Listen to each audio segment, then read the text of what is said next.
Tick-tock, time to rock. We've got Anime Comic Geek Studio says, I'm kind of sad they're not on yet. I think we are on. Yes, we're on. I see my face. All right, so we're here.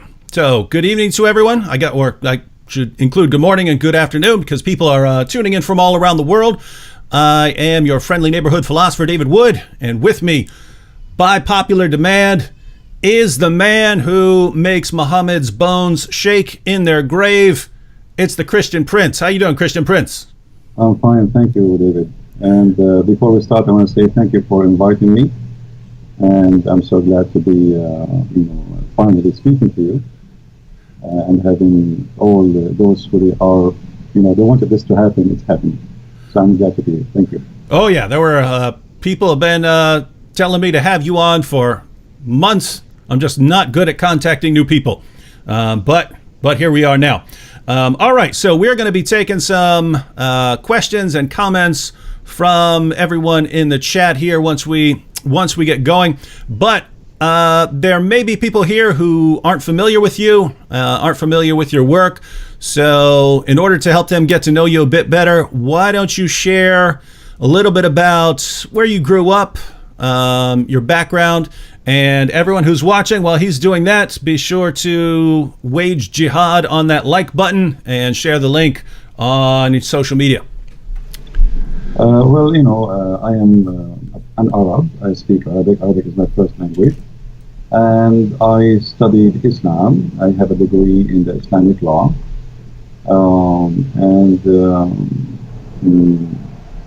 My study is not the reason really I know.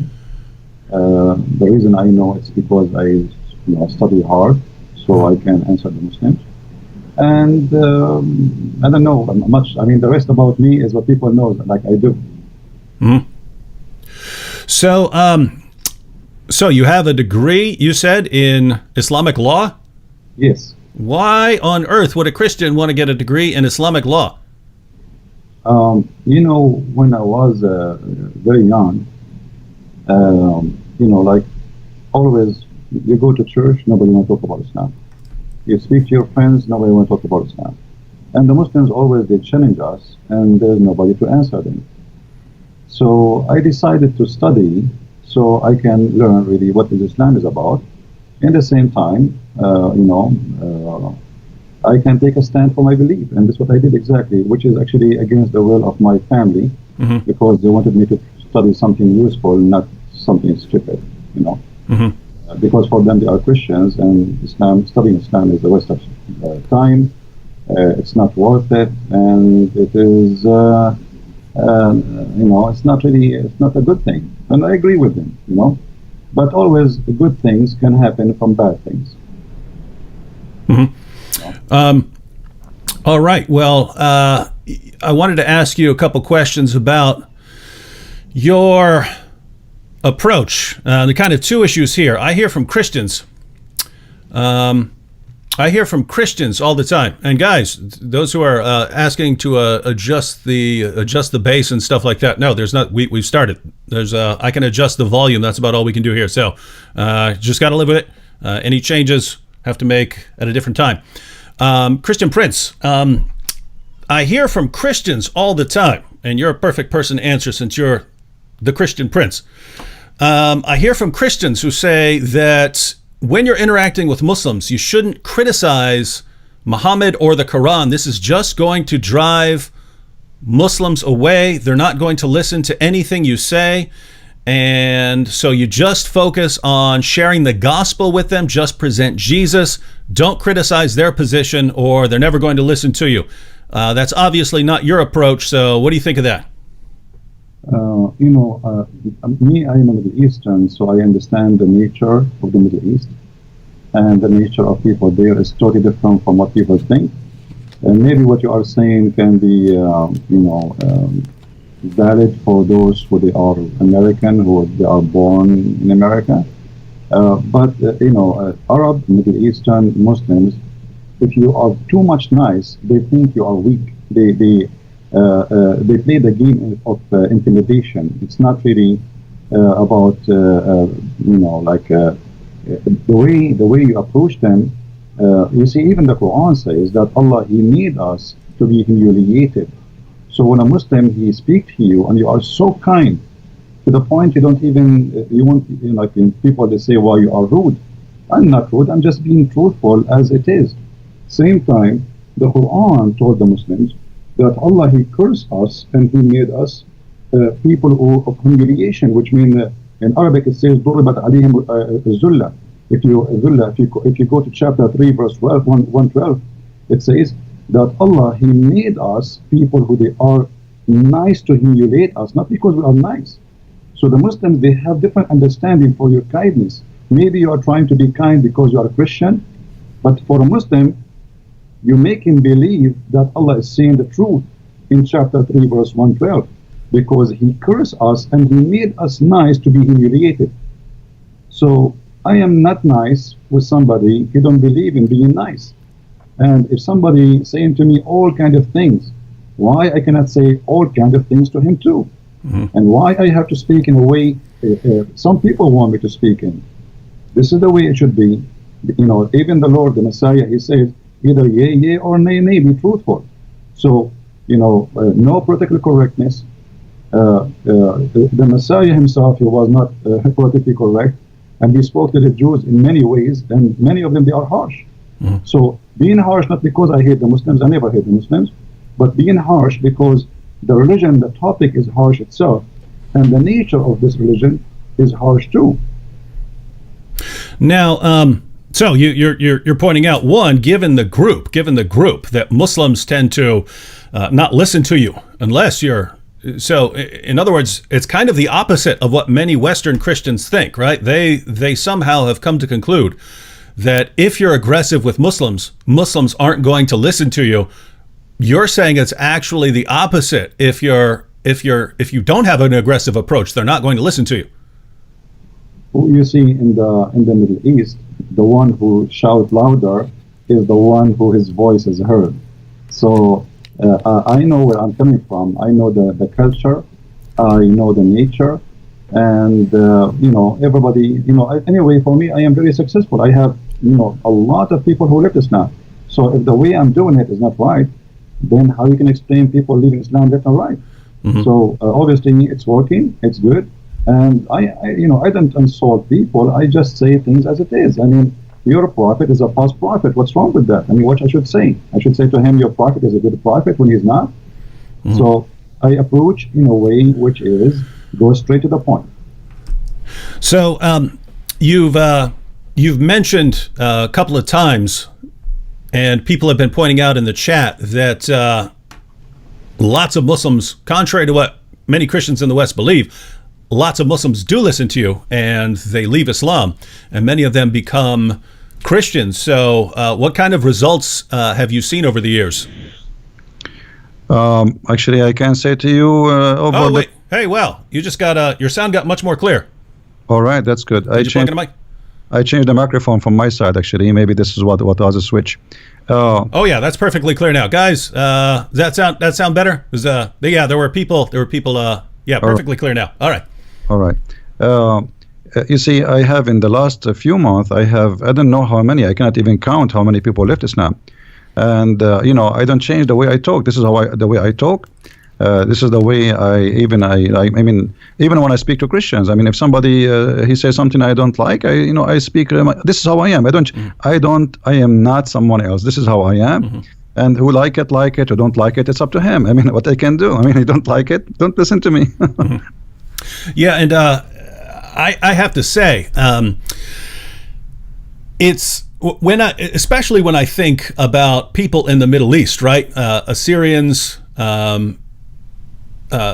The Copts in Egypt, the Christians in Pakistan. When I think what they have gone through historically due to Islam, if the biggest criticism you can say is, guys, you're being too harsh when you're criticizing this ideology that has been oppressing your people for centuries. That's kind of as someone who lives in America, I just don't think it's my place to tell people who come from that sort of background how they should be talking about Islam.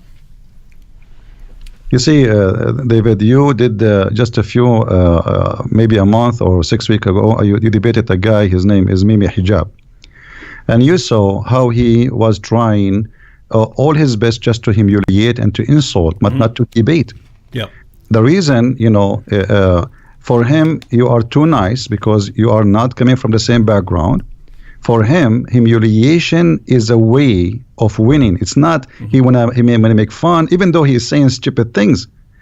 Even though he said the most stupid things ever, which is against Islam. I mean, he not only he lost the debate, he looked like an idiot in the village. So yet he think by making fun, he is the winner. So this is a culture thing. This is a mentality. This is a mindset. If you don't understand them, you will not even able to go through their mind. They grow this way, and they think if you are kind, that's mean you are weak, and if you are very gentle and you are not rude, that's mean you don't you are afraid. This is how they see it. For me, I am from there. I know how to speak to them. Actually, this is why they don't want to get close to me. Yep. Yeah, and it's interesting. For that debate, they made me agree ahead of time that I would be very nice and not be insulting at all, and be very friendly the entire time. And so it seems they understand as well that if you can get the Christian debater to be nice the entire time, and the Muslim to be insulting, yes, there are Westerners who will watch that and think, oh, this, why is this guy being so insulting? But lots of Muslims, boy, they love it. Now, we're going to take some questions here in a minute. I had two questions just on the Arabic, since you're a native Arabic speaker. Not anything specific, but basically here's the idea. The main argument that the Quran gives for its divine inspiration is what I call the argument the argument from literary excellence, meaning that it's just so amazingly written that it has to come from God. But I read the Quran a lot, and I just think it's the most horrible book that I've ever read. I would literally rather read a phone book than read the Quran. I do read the Quran because, I have to interact with Muslims. But if I were just picking something that I want to read, I would actually pick a phone book before I would read the Quran. It's organized horribly. It jumps around from topic to topic. You can't make sense of anything it's saying. I mean, at least a phone book is organized. And all these calls for violence and so on. But I'm told by Muslims that this is only because I'm reading it in English. If I were to read it in Arabic, then I would see that it's clearly miraculous, the greatest book, so great that human beings couldn't have written it. So when you read the Quran in Arabic, how do you resist the power of the Quran to compel you to believe that it is the Word of God? The answer is from the Quran. If you go to chapter 8, verse number 31, the Arab, they were making fun of the Quran, saying this is the fairy tales of the elders. And if we wish, we can make even better than this. Everybody can go and read it. This is a book full of mistakes in Arabic, in a grammar, in a spelling, in a pronunciation. And, they fabricate tons of story. Here we go. We are the Arab Christian. Why we aren't amazed? I mean, if Muhammad, he was able to make people to convert to Islam by just hearing the Quran, so why did they not convert? Why Muhammad, he went in war? Here we go. They are Arab in his time, and they were making fun of the Quran. So if you go in the Quran, you will find the word fairy tale mentioned 9 times. The Arab, they say to Muhammad, this is fairy tale and this is stupid. And then Muhammad, he says, well, it's stupid. Can you make something like it? And this is a stupid challenge. I mean, I'm just saying to you, this is stupid. You say to me, can you make some stupid like mine? So Muhammad, he did not succeed in the Arabic. The Arabic is a stupid language, the way he used it. And he was, the Arabic in the Quran is a crook Arabic, is not correct Arabic. And if you want to talk about the book of wisdom, I don't know if you can open chapter 24, verse number 61 and read to the audience. And they will be astonished about how stupid this book is. I mean, this is a God who speak and he teach and he squeeze his head and he send an angel with a message from thousands and millions of miles away. Remember where Allah, God knows where Allah is. And now he come to us to say to us, you can eat alone and you can eat in your home and you can eat with your sister. And you can eat in the house of your mother. Anybody can read the verse, chapter 24, verse number 61. Want me to go ahead and read it for everyone? Go ahead. All right. So this is the greatest book ever written that can only be written by God, everyone. There is no blame on the blind man, nor is there blame on the lame, nor is there blame on the sick, nor on yourselves, that you eat from your houses, or your father's houses, or your mother's houses, or your brother's houses, or your sister's houses, or your paternal uncle's houses, or your paternal aunt's houses, or your maternal uncle's houses, or your maternal aunt's houses, or what you possess the keys of, or your friends' houses. It is no sin in you that you eat together or separately. So when you enter houses, greet your people with a salutation from Allah, blessed and goodly. Thus does Allah make clear to you the communications that you may understand. And I think everyone in the chat is ready to recite the Shahada if they haven't already, because that is so masterfully written. I mean, that's it. I mean, it's no sin on you, no sin. I mean, imagine he's saying no sin if you eat alone or if you eat with somebody else. I mean, this is madness, it's stupid. So he sent an angel of God, and he written in a book of wisdom to teach us to say, if you are blind, you can eat at home. Where the blind used to eat where before? I mean, in the time of Muhammad, there's no restaurants. Where do you want to eat? You are blind, you cannot walk, or you are sick. And even if you are not any of those, still you can eat at home. I mean, look at the news. So Muhammad, he came to us with something beyond intelligence. It's like super. And then he says to us, you can eat in the house of your mother. Finally, I want to call my mother and tell her, hey, mom, I can eat in your house. She will say to me, idiot, you are eating in my house all your life. So what is this about? This is silly. This is stupid. So you brought up a couple points there, but basically what I hear from Muslims is, you know, if you just read the Quran in Arabic, you'll find out that it is the word of Allah, and true Arabic speakers will recognize that. You're pointing out that even according to the Quran, people of Muhammad's time, all of whom were Arabic speakers, they thought the Quran was a big joke. Well, all of them, and actually Muhammad, he don't even have a book. You see, if you go and read the book of the Quran, you know, if you go to the Bible, you know, you want to search where God, how he created things, you go to the book of Genesis. Mm-hmm. Where in the Quran we can find how God created the whole earth and heaven? It's all over. It's like somebody, he put a bunch of papers in the front of a fan, big fan, and he turned it on. And then we collect them together and we make a book.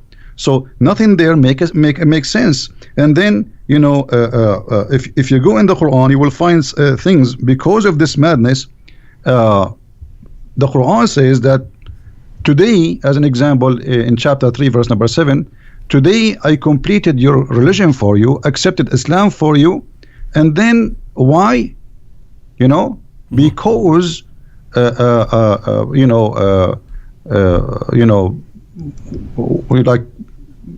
make you, you know, like not to eat pigs, not to eat pork. Mm-hmm. So when the Quran speak about religion, then we will find, you know, like, I mean, I don't know how to explain to you.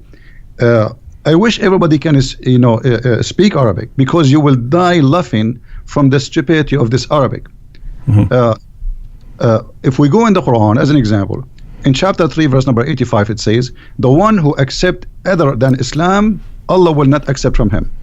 And then Allah, in the same chapter, he says to us that the Christians and the Jews and the Sabian, they will go to heaven. Then, but why you call them Christians and why you call them Sabian? And why you call them Jews if they are Muslims? This is stupid. If you go to chapter 5, verse number 3, it says that Allah, he forbid for you, etc., etc., etc., etc. And then he said, today I completed my favor upon you and choosing Islam as religion for you. But this is the chapter 5, verse number 3. It is in the beginning of the Quran. This verse can be accurate if this is at the last verse in the Quran. Like Jesus in the cross says it's complete. Here, it says complete in the beginning of the Quran. How we can solve this problem? This problem can be solved easy by saying, okay, the one who made the book, he took this verse, he put it here, but it should be at the end of the book. And yet the Muslims, they say to us that this is the book of Allah. If Muhammad said this verse in the beginning, that means all the chapter after chapter 5, verse number 3 are fabricated. Because he just said, I don't know if you can read it for us, David. Mm-hmm. Chapter 5, verse 3, if you can read it, so people, they can see. I mean, this is crazy. How he complete the religion for them, accepted Islam for them. I complete my favor upon you. Mm-hmm. Ready? Chapter 5, verse 3. Forbidden to you is that which dies of itself, and blood, and flesh of swine, and that on which any other name than that of Allah has been invoked, and the strangled, and that beaten to death, and that killed by a fall, and that killed by being smitten with the horn, and that which wild beasts have eaten, except what you slaughter, and what is sacrificed on stones set up for idols, and that you divide by the arrows, that is a transgression. This day have those who disbelieve despaired of your religion, so fear them not, and fear me. This day have I perfected for you your religion, and completed my favor on you, and chosen for you Islam as a religion. But whoever is compelled by hunger, not inclining willfully to sin, then surely Allah is forgiving, merciful. I'm sure there are here more people, even more people, ready to recite the Shahada after hearing that. So he completed his favor upon them by saying to them, you cannot eat pork. That's it. Islam is complete now. So all the chapters after, and here you notice, I don't know if you noticed with me, David, that in the same verse at the end it says, after all what he forbid, if you are hungry, still you can eat all of those, which means you can eat pork. Even pork you can eat. But then we find this is a contradiction for chapter 2, verse number 65. Isn't it Allah who cursed the Jews and he made them pigs and monkeys because they broke the Sabbath? Mm-hmm. Why they broke the Sabbath? Because they are hungry. Mm-hmm. Because Allah, he made this fish only appear in the Sabbath. So those people, if they are hungry, they are not allowed. But if the Muslims are hungry, they can eat pork. Yeah, I've never actually made a video on that one. I might have to knock out a video on on that contradiction there. One more question, then we'll turn it over to chat here. Along the same lines, one of the other things that Muslims say, because one of the main arguments that they give, thanks to Ahmed Deedat and Zakir Naik, is the amazing scientific insights of the Quran, that Muhammad knew things that no one at the time could have known and that weren't discovered until centuries later, and scientists are still marveling at the amazing scientific accuracy of the Quran even today. I sit here and I read the Quran and it looks like a scientific catastrophe. It looked like if you were to invent the most ridiculous picture of the universe that you could possibly come up with, that's what Muhammad believed about the universe. If you could come up with the silliest theories about human reproduction that you could possibly come up with, that's what Muhammad believed about human reproduction. But what I hear from my Muslim friends is, in the Arabic you find that everything is correct, that it's amazing and has all these scientific insights. Since you read the sources in Arabic, would you agree with the Muslims that their sources are filled with amazing scientific insights that prove that Islam is true? The Quran is the most stupid book ever I saw all my life, and I challenge any Muslim to prove me wrong.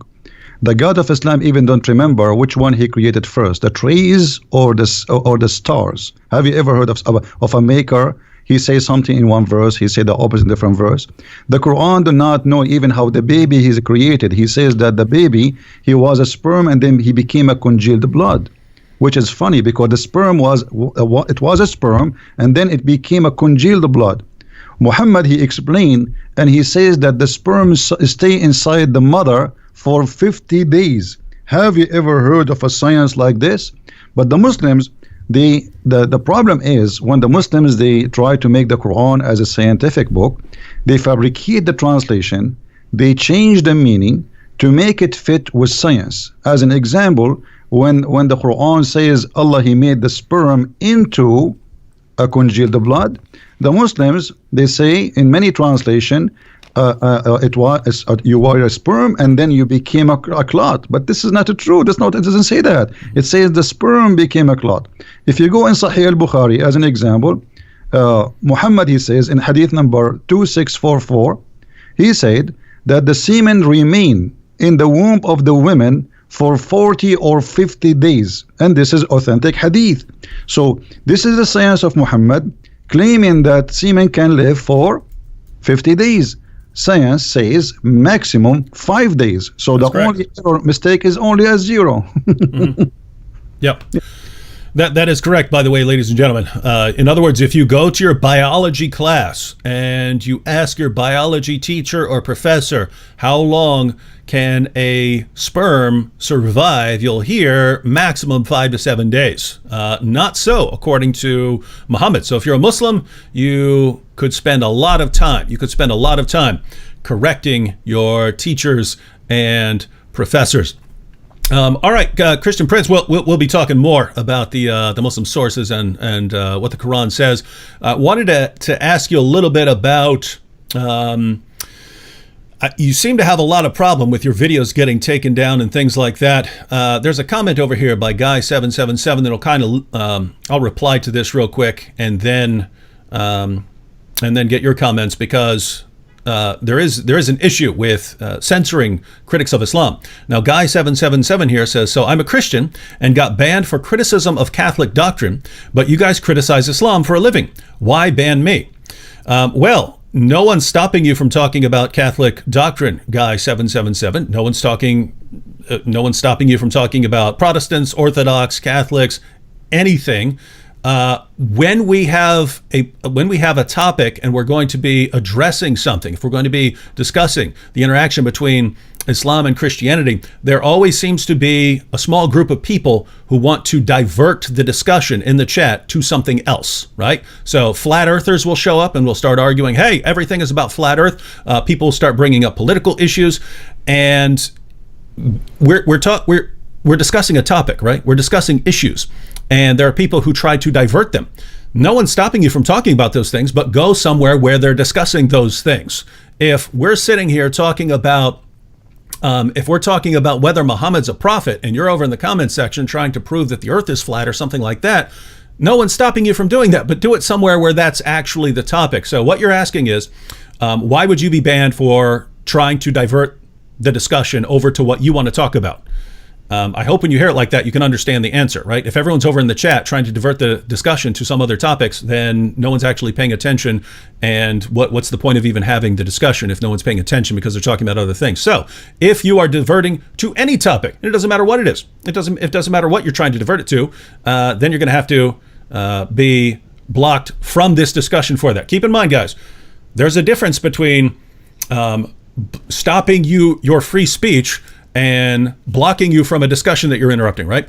In the United States, we have protected free speech. That doesn't mean you get to come into my room and scream in my ear all you want. You can't say, oh, I'm screaming in your ear in your house because it's freedom of speech. No, that's a separate issue, right? No one's going to stop you from stating your positions in certain places, in public, on the streets, in public parks, things like that.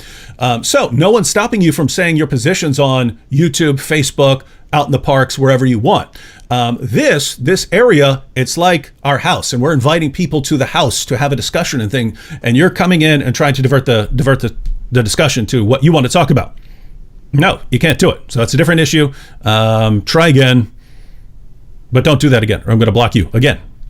All right, so Christian Prince, with that said, what has been your experience of interacting with Islam on sites like YouTube, which have some sort of commitment to free speech, and they say everyone's welcome to pay their ideas? Now, why do your videos keep getting blocked and so on?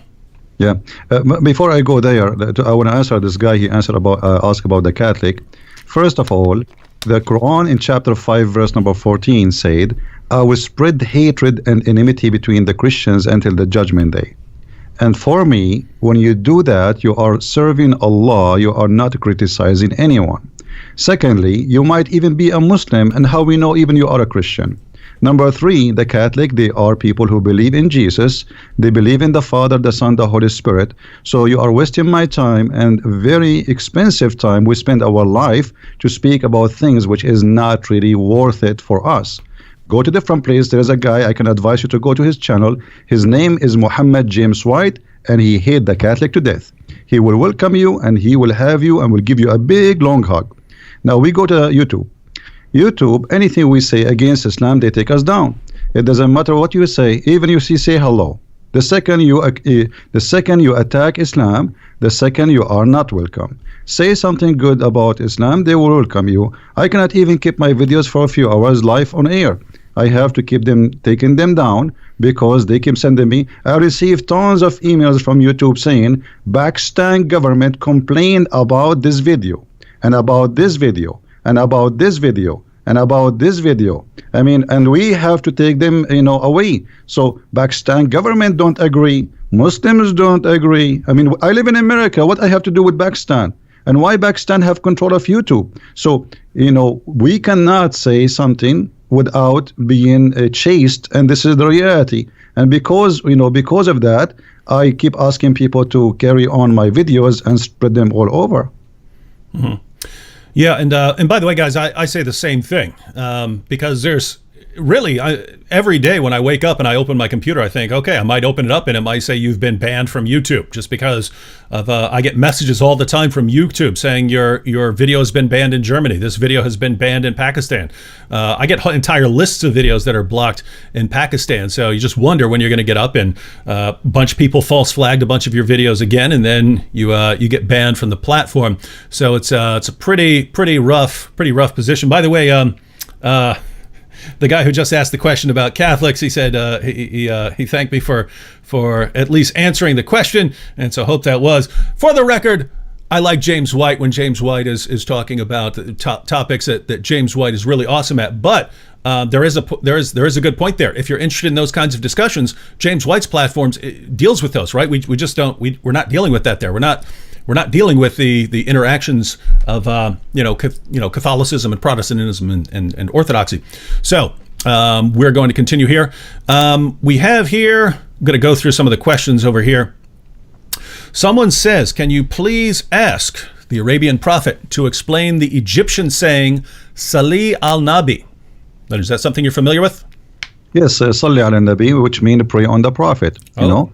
And actually, this is something happened during the debate with Mimi Hijab, when he said to you, it's mean pray for, not pray to. Supposedly he fixed it, but the fact he make it blind. Allah wa malaikatahu yusalluna ala nabi. Allah and his angels, they are praying on the prophet. So salli ala nabi, it is a term which the Arab, they keep repeating based in the order of the Quran, where it says that every Muslim, every believer have to pray on the prophet. And even Allah himself, he prayed on the prophet and the angels, which means Muhammad became the center of the universe. Mm-hmm. So you're saying that this actually refers to prayer here. Absolutely, this is a prayer. I mean, like when you ask in your debate about the word salah, and they start making fun. I mean, show me one word in the Quran. It doesn't say salah mean pray. Only in that verse they play with the translation, and suddenly the word salah become blessing. However, even if we switch pray to blessing, that would be stupid, because if Allah blessed Muhammad, why he need the blessing of an angel? And what it mean that the angels, they will ask Allah for more blessing? That is silly. I mean, that's it. Allah, he blessed him. It's like saying to me, save me, and I saved you, and you say, ask the angels to ask me to save you. Like, I saved you. I am the God. So if Allah is God and already he blessed Muhammad, so what the point of asking all those people to ask for a blessing? This is stupid. I mean, this is why I say Islam is like not 10-inch deep in the mud. It is beyond the mud experience. I mean, this is the extreme stupidity. They try to cover up by making a lie, but the lie make it more stupid. Mm-hmm. And that is their problem. We actually, this is apparently an important issue for lots of the people in the chat. So we had another one. Ask Christian Prince if Allah prays for or to. Now, if I understand, it's actually praise on, so you would have to interpret it as praise for or something like that. But also asking what salah means. Now, how about the word yusalluna and things like that? The Muslims come here pretty much every chat and they start saying that's different from the word salah. It's completely different word that has a different meaning. Is that correct? No, absolutely. This is false. If you go to chapter 2, verse 1 to 5, it says, وَاتَّخَذُوا مِن مَقَامَ إِبْرَاهِيمَ مُصَلَّى. Musalla is the place to pray. This is not salah, this is a noun now. If you go to chapter 3, verse number 39, it says, فَنَتَتْهُ الْمَلَائِكَ وَهُوَ قَائِمٌ يُصَلِّي. So the angels, they called him when he is standing, yusalli. go to that translation. You will see it says he's praying. And so the Quran is full of the verses saying that the word salah, if you go to chapter 4 verse 102, it says وَإِذَا كُنْتَ فِيهُمْ فَأَقِمْتَ الصَّلَاةِ. So if you are between them and you start the prayer. So salah is not a verb. It is when we say salah, it's a noun. When we say yusalli, it's a verb, but it's the same. It's like saying you speak English better than me. You can find tons of examples. You know what I mean? Mm-hmm. So it's just a verb and a noun, but it's the same word. Yusalli and salah is the same. Salah is description of what you are doing. Yusalli is the description of the action you are doing now. Mm-hmm. All right, now everyone. Before we're gonna continue here, but I just wanted to remind everyone. And I'll remind everyone probably 2 more times before we're done.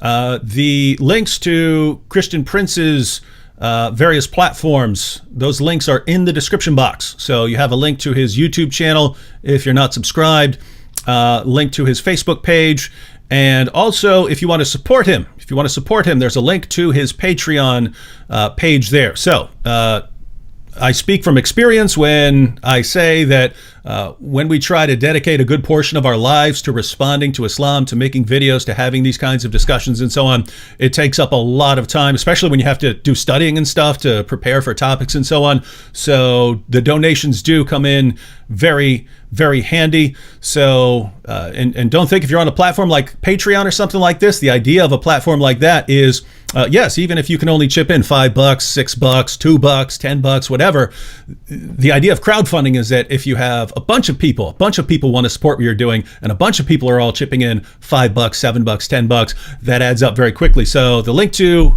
Christian Prince's Patreon is in the description box. If you can, go and sign up as a patron. Now, here's one I think I'll answer real quick, and then Christian Prince, you can add if you want to. Ahil here, we have a Muslim over here. And matter of fact, Ahil, if you have some questions for Christian Prince, we're happy to answer them. For some reason, he's talking about Koine Greek.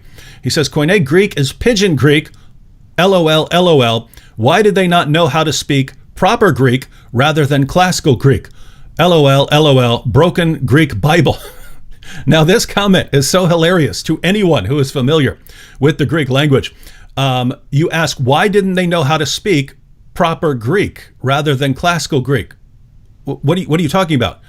Koine Greek is what people spoke. That was language. That was the language that they spoke. The classical Greek writers, they wrote in classical Greek, but if you're talking about the first century and the language that people spoke wherever you went, the language that had been spread thanks to Alexander the Great, Hellenizing much of the known world at that time, they spoke Koine Greek. So if you're writing your book, if you're writing the Bible, and you're writing it, what are you going to write in? Are you going to write in classical Greek, or are you going to write in what everyone speaks? That's Koine Greek. It's just a simpler form of Greek. So just so you know, hope that helps. Broken Greek Bible.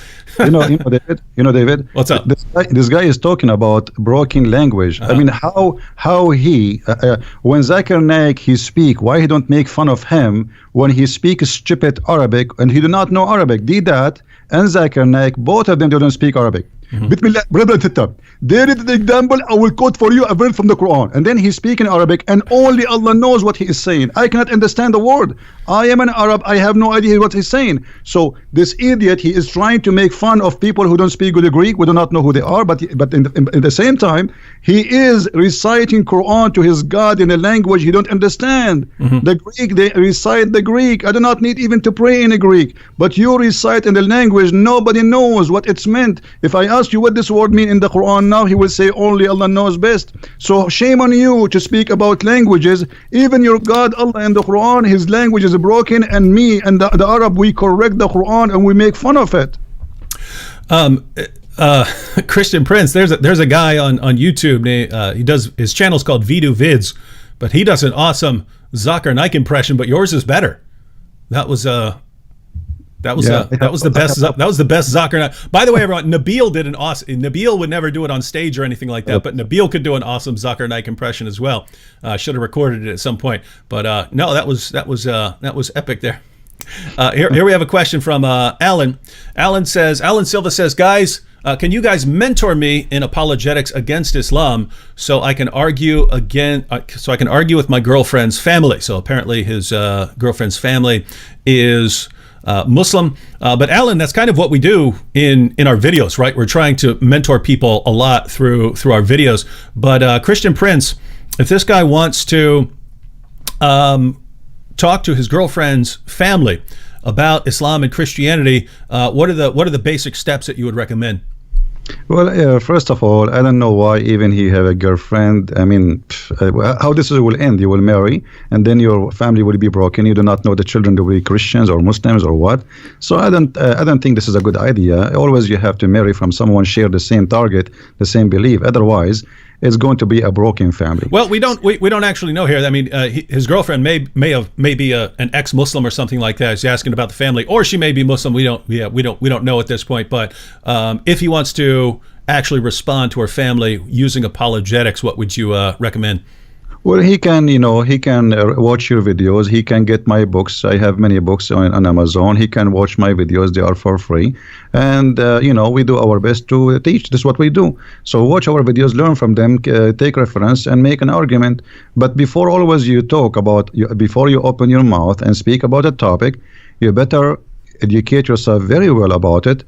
Not only just learn 2 letters and go and say, hey, I heard this, because that will be not really a good idea. You have to get you don't claim to be a chef if you know only how to make salad. You have to know how to make many dishes. So you need to educate yourself very well before you open your mouth about a topic. Mm-hmm. We have a question here. Why is the word Pharaoh used in the Quran as a proper name? It lacks the definite article, so it is the name of the Egyptian king from the era of Moses, not a title. Is that correct? Is that a problem? Well, when the Quran says Pharaoh, and this is appear in more than 61 places, the Quran don't tell us who is Pharaoh, but it's talking about Pharaoh as a name, as this guy, his name is Pharaoh, which is wrong. Mm-hmm. Same time, there's many pharaohs. Which one? Mm-hmm. But the Quran, it's very famous about history mistakes. As an example, the Quran mentioned that Moses, he met with the Samiri, and I'm sure you are familiar with the story where Moses, the Samarian, they met with Moses and they spoke with him. So obviously the Quran is not a book of history, and it's mixed up. Mm-hmm. They do not, Qarun, and suddenly Haman, suddenly Haman appear in the Quran as a minister for the Pharaoh. What Haman have to do with the Pharaoh? Moses and Aaron, they are the uncle of Mr. Jesus in the Quran. So, I mean, who is Jesus there? Even the word Jesus did not appear. There's Mr. Isa. So we have Isa replaced by Jesus in the translation, but this is Mr. Jesus the Muhammad, supposedly. And his uncle is Moses, and his grandfather, his name is Umran. In case you do not know, too, for the people who are listening, the father of Moses, too, his name is Umran. So the Quran is mixed up. There's nothing to do with history we can rely on, and this is why we laugh always about the history of the Quran. Even Muhammad, he could not even David, I want you to challenge all the Muslims who are listening. Who can show us Israel? The word Israel in the Quran repeated tons of time. Okay, I am reading the Quran, and the Quran is the book of God. I want to know who is Israel, where we can find in the whole Quran who is this guy who his name is Israel. We cannot. I challenge any Muslim. So how this book is a book of God, and suddenly he jump and he start talking about a guy, his name is Israel, children of Israel. Okay, who is Israel? Shouldn't you first introduce to us this person?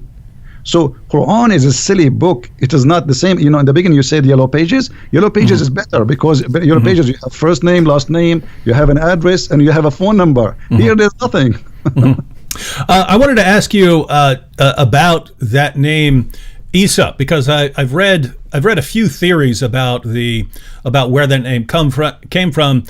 Some people have said that maybe it came to Arabic through multiple other languages before it got there, and so that's the one that they were using. I've seen maybe it was a special usage because in the Quran Allah wanted to combine it as a parallel with Musa, so Musa and Isa. I've seen that perhaps the Jews were referring to Jesus as Isa, using the name Esau because they regarded that as an insult. So when the Jews of Arabia referred to Jesus, they would say Esau, and Muhammad just didn't know, so he picked up the term. Do you have any theories on why it's saying Isa rather than Yasu? You see, the Muslims themselves did not know really how the name came to existence, because we as an Arab and all the Arabian Christian history, we never heard of a person whose name is Isa. We call him in Arabic Yeshua. In the Hebrew is Yeshua. So we say in Arabic Yeshua al-Masih.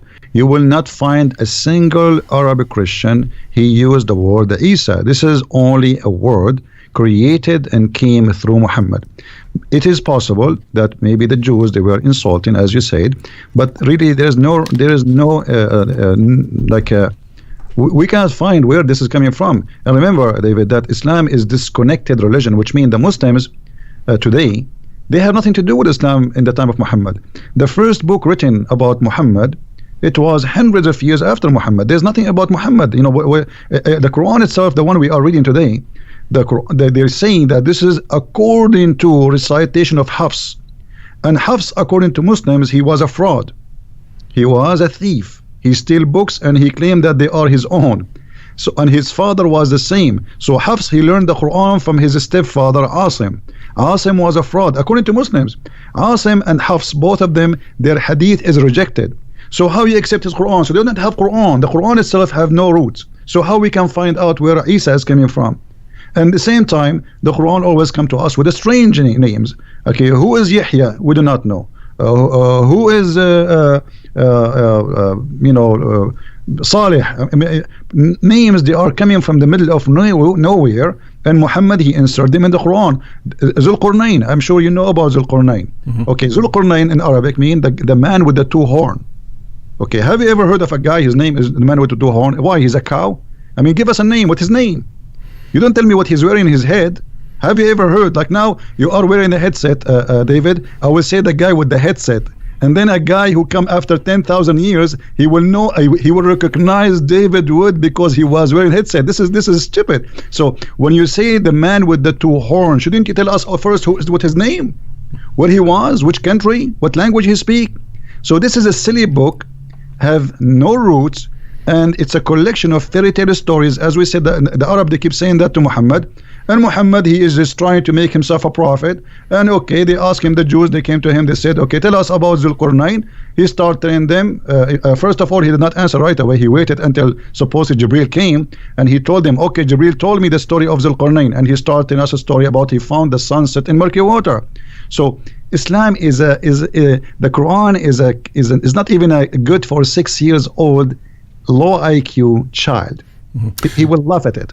And the things you're bringing up about, you know, the Quran not explaining who this person is, or not explaining who that person is, those are actually a pretty big problem for Islam, because Allah claims that this is the book that's explained in detail. It's fully explained. He's given us a book that's fully explained.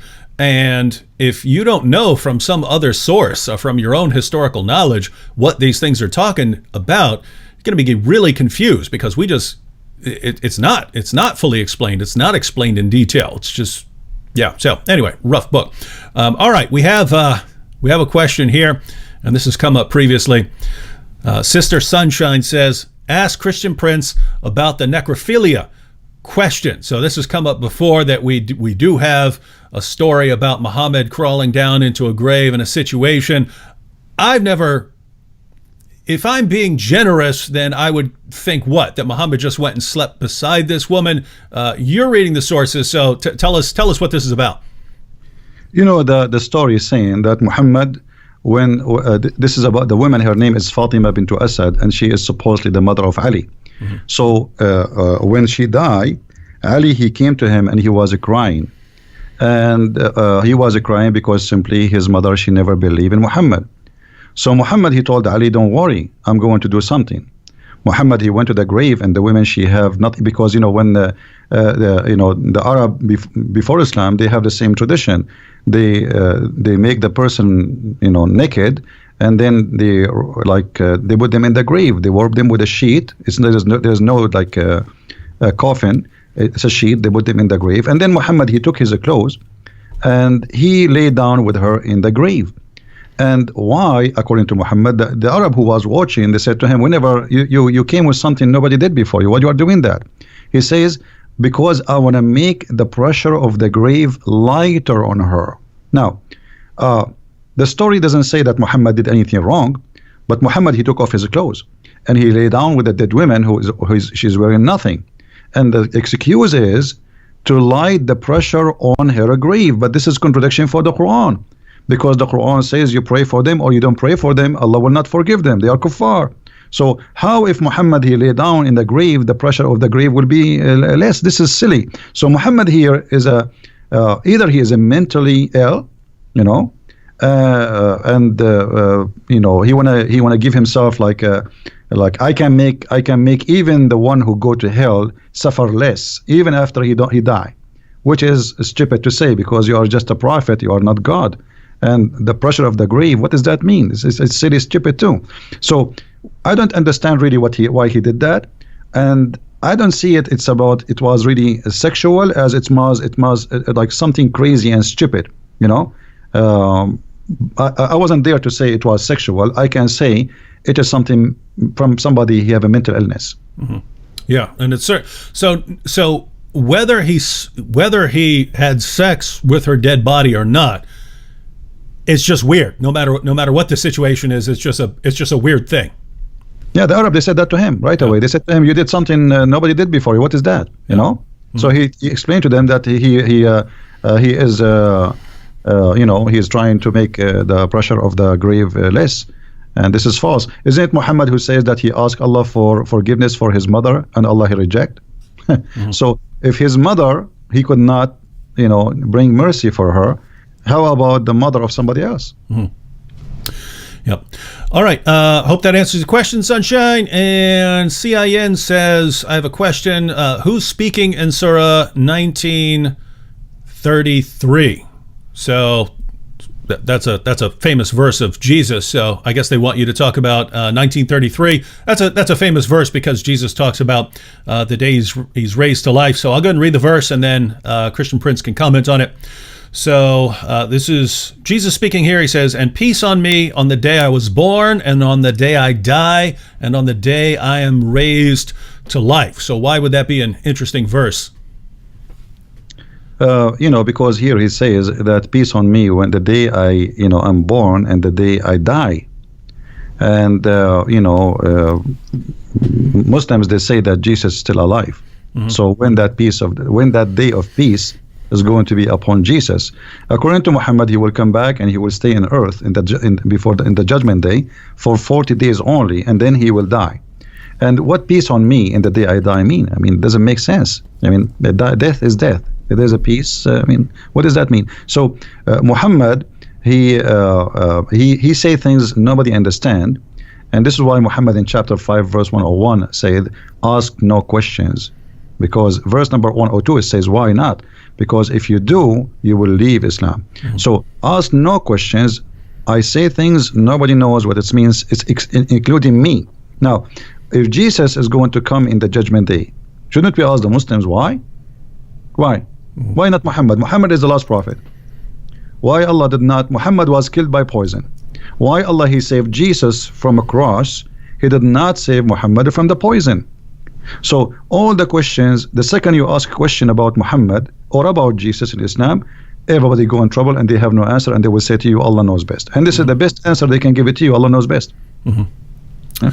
All right, we have a comment from a Muslim here who says the Quran talks about Christians with respect, and it does. I mean, you've got Allah saying that Christians are closest in love to the Muslims.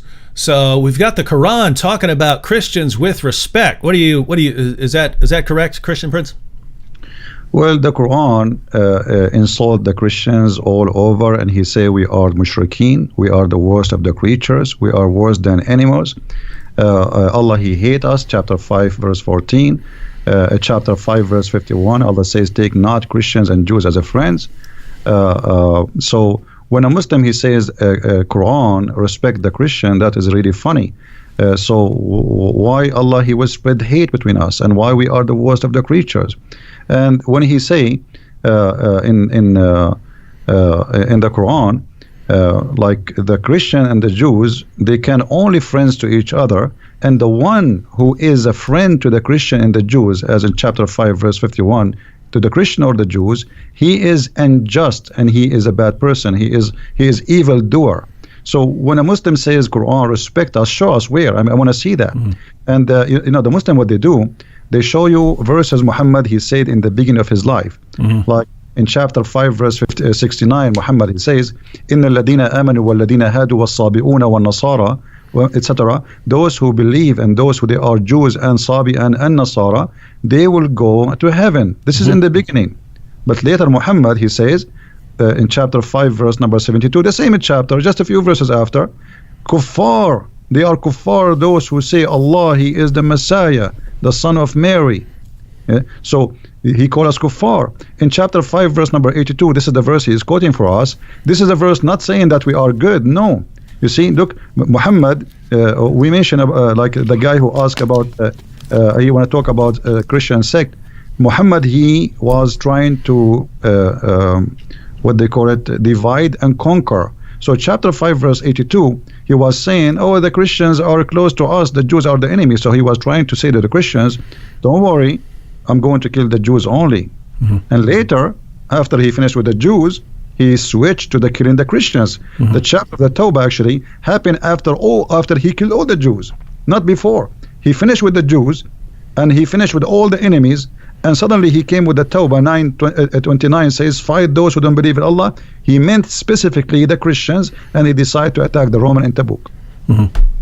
Yeah, and so everyone, when you're looking at Quran verses and you think, oh, that sounds nice, so you have to kind of try and piece those together in order. When Muhammad starts out as a prophet, it was, according to him, it's, hey, I'm Muhammad and the Muslims are with the Jews and we're with the Christians. It's all of us monotheists together against the polytheists, the idolaters. And then he moves to Medina, the Jews reject him, and then, hey guys, it's me, the Muslims, and the Christians, and we're together against the Jews and the polytheists. They're the enemies here. And then by the end, as Christian Prince pointed out, it's fight everyone. It's Islam versus everyone. So my Muslim friends, that may work with your Christian friend down the street. If you're talking to Christian Prince, you're not gonna pull off the Quran talked about Christians with respect. It's just not gonna work here. So get a better position. David, what about to say to him, I want to say to you, you are kafir. Let us see what he will do. Let us say, I'm going to say to you, you are najis. Isn't it Muhammad? He says that the Christian, the Jews, all who don't believe in Allah are najis. Najis means filthy, dirty. So if I call you najis now, is that respect? I mean, they say silly stuff. Those things can work with those who do not know. Don't try those tricks with us. You have no idea you are talking to who. Here's a good one, Christian Prince. I would join this man as well in hearing your thoughts on this. He says, Christian Prince, do you think that Muhammad received a satanic revelation and believed his message, or do you think he simply saw prophethood as a way to gain power and knowingly created a fabrication? So was Muhammad sincere, but he was deceived by evil spirits, or did he know what he was doing? We can say both, but I believe strongly if you go to Sahih Muslim, you will see Aisha in hadith number 1464. She said, Inna rabbuka yusari'u ila hawaka ya Muhammad. I see that your Lord, your Allah, he just trying to satisfy your sexual needs. She's talking about his sexual. He make verses saying any woman she want to give herself to the prophet, so the prophet he can sleep with her. So even the household who live in the household of Muhammad, Aisha, his favorite child wife, she got him busted. I see that your Lord, he has hastened for your desire. What desire we're talking about? Sexual desire. So it's very clear that in the time of Muhammad, people didn't notice that this guy, he is God. He is the God. He is the one. God is just a puppet. He use him so he can control. So he have mental issue. I can tell from many issues. As an example, he have a low IQ. You know, once a guy, he came to his house and he is blind. He ordered the wives to cover themselves, and they said to him, "But isn't him blind?" So Muhammad, he got busted. So he said to them, "Well, are you blind too? But you are asking them to cover themselves." I mean, I mean, this is saying that he have a low IQ. If you read the chapter of 18 in the Quran, there's no way anyone he have a little intelligence he will say and he will make such a chapter. The whole chapter is a joke. So Muhammad, he have a low IQ, but he can be fit for that time for those Bedouin who live in the desert. They are not educated, but he could not convince the educated Jews and Nasara in his time, and this is why they rejected him. Muhammad, he said, if I was able to convert 10 Jews only, the whole Jews will convert, which means he could not convert 10 Jews. You believe it? 10 Jews, he could not make them believe. All right, next question is from Jack Sparrow. He says, David, please ask Christian Prince, how does the Shahada sound before Muhammad? So there is a Shahada before Muhammad. So how does this sound? You know, first of all, the Shahada is something funny because, you know, the word Shahada in Arabic is witness. So how you can witness for something you did not see? And you will see that the Quran says that Allah himself, he says Shahada. So Shahid Allahu alla ilaha illahu wal malaika, chapter 3, verse number 18. So Allah himself, he says Shahada. Okay, Allah, he says Shahada to who? So the Shahada, I believe it was Muhammad, he is trying to enforce himself on people to agree that he's a prophet, and he wants them to declare it, otherwise you die. And then because if you declare it, people will hear it, and then there is no way to return. You will be rejected by your tribe, by your family, because you declare that you are following Muhammad. So Shahada, it was a way to sign in the army of Muhammad with the point of no return. Because there's two issues here, two risks. If you leave, Muhammad will kill you. And if you join your family, they will reject you. The Arab, the tribes, they will not like you no more because you join the gang of Muhammad. Muhammad is not really the Arab. They never saw him as a prophet. They saw him as a gang member. Like as an example, there's a hadith to speak about the word Sa'ariq. Muhammad, he said in Sunan Ibn Dawood, which is a Sahih hadith, he said, "Abshiru ya ma'ashara Sa'ariq." For those who speak Arabic, they knew what Sa'ariq mean. Sa'ariq mean the outlaw, like, you know, when you speak about a bunch of criminals who they are running away in the wood, for they are wanted for raping, killing. So Sa'ariq are a group of people who they are rejected by their tribes, not from one tribe. And then they live in the desert, and then they make a gang together and they attack the people who traveled, became pirate. So Muhammad, he called his own people Sa'ariq, which is an insult. Like if you say to anyone now in Arabic, you are a Sa'luq, he will kill you. So how Muhammad, he says to the Muslim, Abshiru ya ma'shara Sa'ariq. The Muslim, they translate that in the hadith, they say a group of poor immigrants. That's a lie. Sa'ariq is not a poor immigrant. It is the criminals who they are rejected from their families for crimes they did. Wow. Interesting. All right. Next one. This is from Bram. He says, talk about the crucifixion of Jesus in Islam, Surah 4, verse 157. So what's your take on that? There are multiple takes on this as far as, you know, even according to Muslims over the years, whether this is saying that Jesus wasn't crucified or whether this is simply saying that he wasn't killed by the Jews, or whether it's saying that, you know, even though he was killed, it wasn't, you weren't the ones that killed them. So what's your take on Surah? So just so everyone knows, Surah 4, verse 157, this is where we have that the Jews are boasting that they killed Christ Jesus. And the Quran says, but they killed him not, nor did they crucify him, but so it was made to appear to them. What's your take on that, Christian Prince? Well, this is a very important verse. I advise the Christians to learn carefully and listen carefully for the answer. This verse confirms something very important. Number one, that the Jews, they confirm their killing to Jesus. Number two, Allah saying that they killed Jesus, but the fake Jesus, which mean the Bible is telling us a true story. Because if I am witnessing a crucifixion of someone, Allah, He made him look exactly like Jesus. And then John and Peter and all the disciples of Jesus, they witness that we witness the death and the crucifixion of Jesus.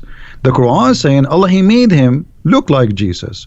So the Christian, the apostle of Jesus, they witness for the truth, for what they saw.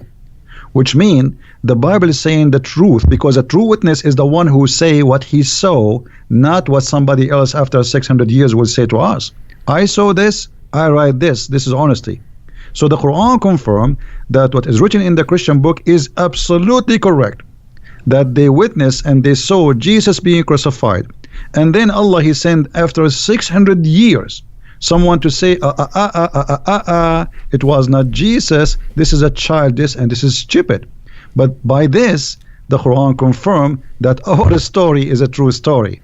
And now Muslims, you tell me how they can confirm somebody, he never witnessed Jesus, he never spoke to Jesus, he don't even know the language of Jesus, he don't even know the name of Jesus, and yet he can tell us what happened to Jesus. Why? Because he have somebody came to him and he squeezed him 3 times like a mayonnaise, and he told him that, oh, they did not kill the Messiah, it was someone looked like him.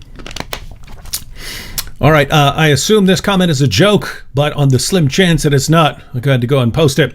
YS says, hello, I want to donate $1 million right now. Is it possible to send $1 million as a donation? Let me know so I can do it now. Well, if you're talking about to Christian Prince here, well, I don't know if you can send a donation that big, but no, I don't want Patreon. $1 million. I don't want it, David. Give it to David.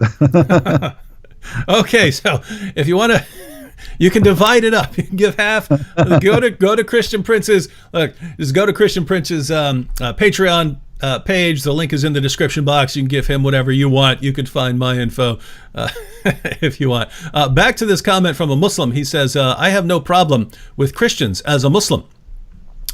Well, my take would be that that's great that you don't have a problem with Christians as a Muslim. But my understanding is that Allah has a problem with us, and Muhammad had a problem with us. And because Allah and Muhammad had a problem with us, and the rightly guided caliphs had a problem with us, and 14 centuries worth of Muslim scholars have had a problem with us, that there's still a problem with us. So, Christian Prince, how would you respond to a Muslim who says he has no problem with us? How he say, I'm a Muslim and I have no problem with the Christians? That means you are a hypocrite.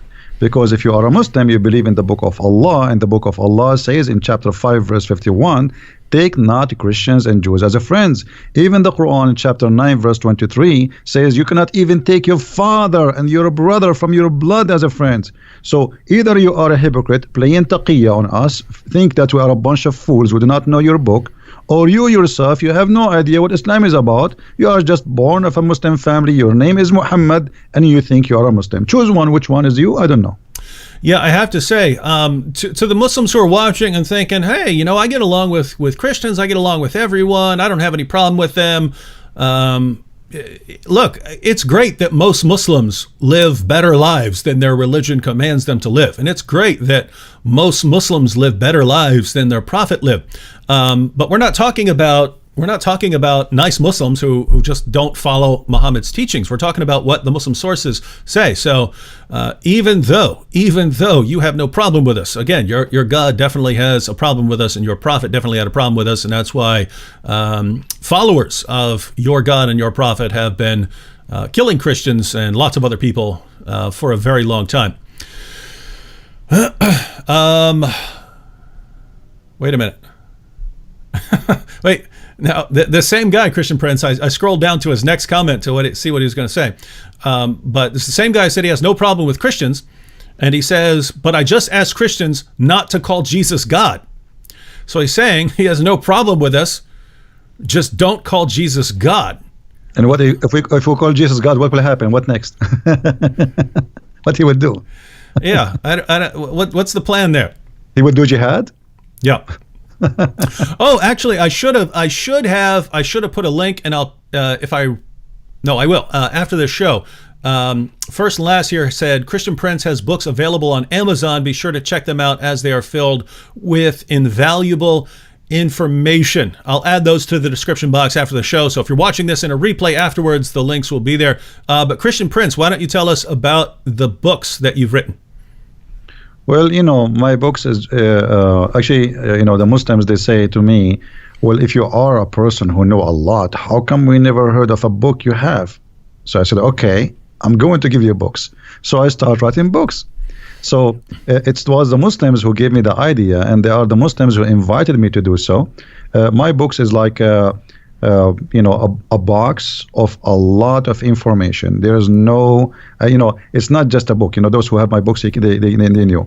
I just released a 2-volume, Sex and Allah, and the whole 2 books is about sexuality in Islam, and for the Arab, before Islam and after Islam. So my book simply is a collection of information, hard to reach for those who don't speak Arabic, and even for those who speak Arabic, because I never saw, actually, even those who speak Arabic is the last one to know too, because not everybody speak Arabic. He read and he study and he research. So my books is an easy access with a translation for a lot of information people never heard of, from those who speak Arabic and those who never know Arabic. So, and you can ask people who have my books what they think about it. For sure, the Muslims don't like my books, they hate it. And they give it a bad review without buying it, which is not really normal, Now, aren't you simply telling them what's in the Muslim sources? Why wouldn't they be super happy over that? You see, I do my videos. I show the reference in the screen. I read the screen for them. Everybody see it, and yet still they call me liar. So Muslim, when he sees something very, very, let us say upsetting, something show something really crazy about their religion, the only thing they can do, either they leave Islam or they go in denial and they say liar, liar, liar. So I hear always liar. I heard it from many people, and many of them, by the way, they accepted the Christ and they left Islam. But in the beginning they say liar because it's shocking. It is really disgusting. What are you talking about? This is my prophet, the prophet I love. I heard good news about him. David, you do not live in the Middle East. If you go in the Middle East, you go to the bedroom, you hear the Quran. Because they play it in the speakers, in the loudspeakers. You go to the bathroom, even in the bathroom, you hear the Quran. You open your TV, everybody speaking about the amazing, the most Prophet Muhammad. You open your radio, it's the same. You go in the bus, it's the same. You drive your car, it's the same. You go to the school, it's the same. So wherever you go, there's one guy. You see, a certain time the American movies have only Sylvester Stallone. So Muhammad is the only Sylvester Stallone for the last 14 centuries. So how dare you to say something we never heard of? So they got shocked, they got so upset, but slowly they understand that this guy is not lying. It's true. He's showing us. It's in the front of us. They will accept. Yeah. Sooner or later. Yeah, and sometimes it could take a while. I'll post just a simple video where I put the Muslim sources up on the screen about Muhammad ordering his followers to kill lizards or ordering his followers to kill dogs or something like that, and a Muslim will immediately comment and say, "No, we're not allowed to kill animals at all in Islam." And it's like, I just put the sources on the screen in English and Arabic, and you're saying it's not true. This is your prophet talking, kill lizards, and you're saying he doesn't allow you to kill anything. He commanded you not to kill anything. And then if you point out, look, it's right there. I have Muslims tell me all the time that I'm printing up my own volumes of hadiths. I'm making stuff up. I make stuff up, and then I print up.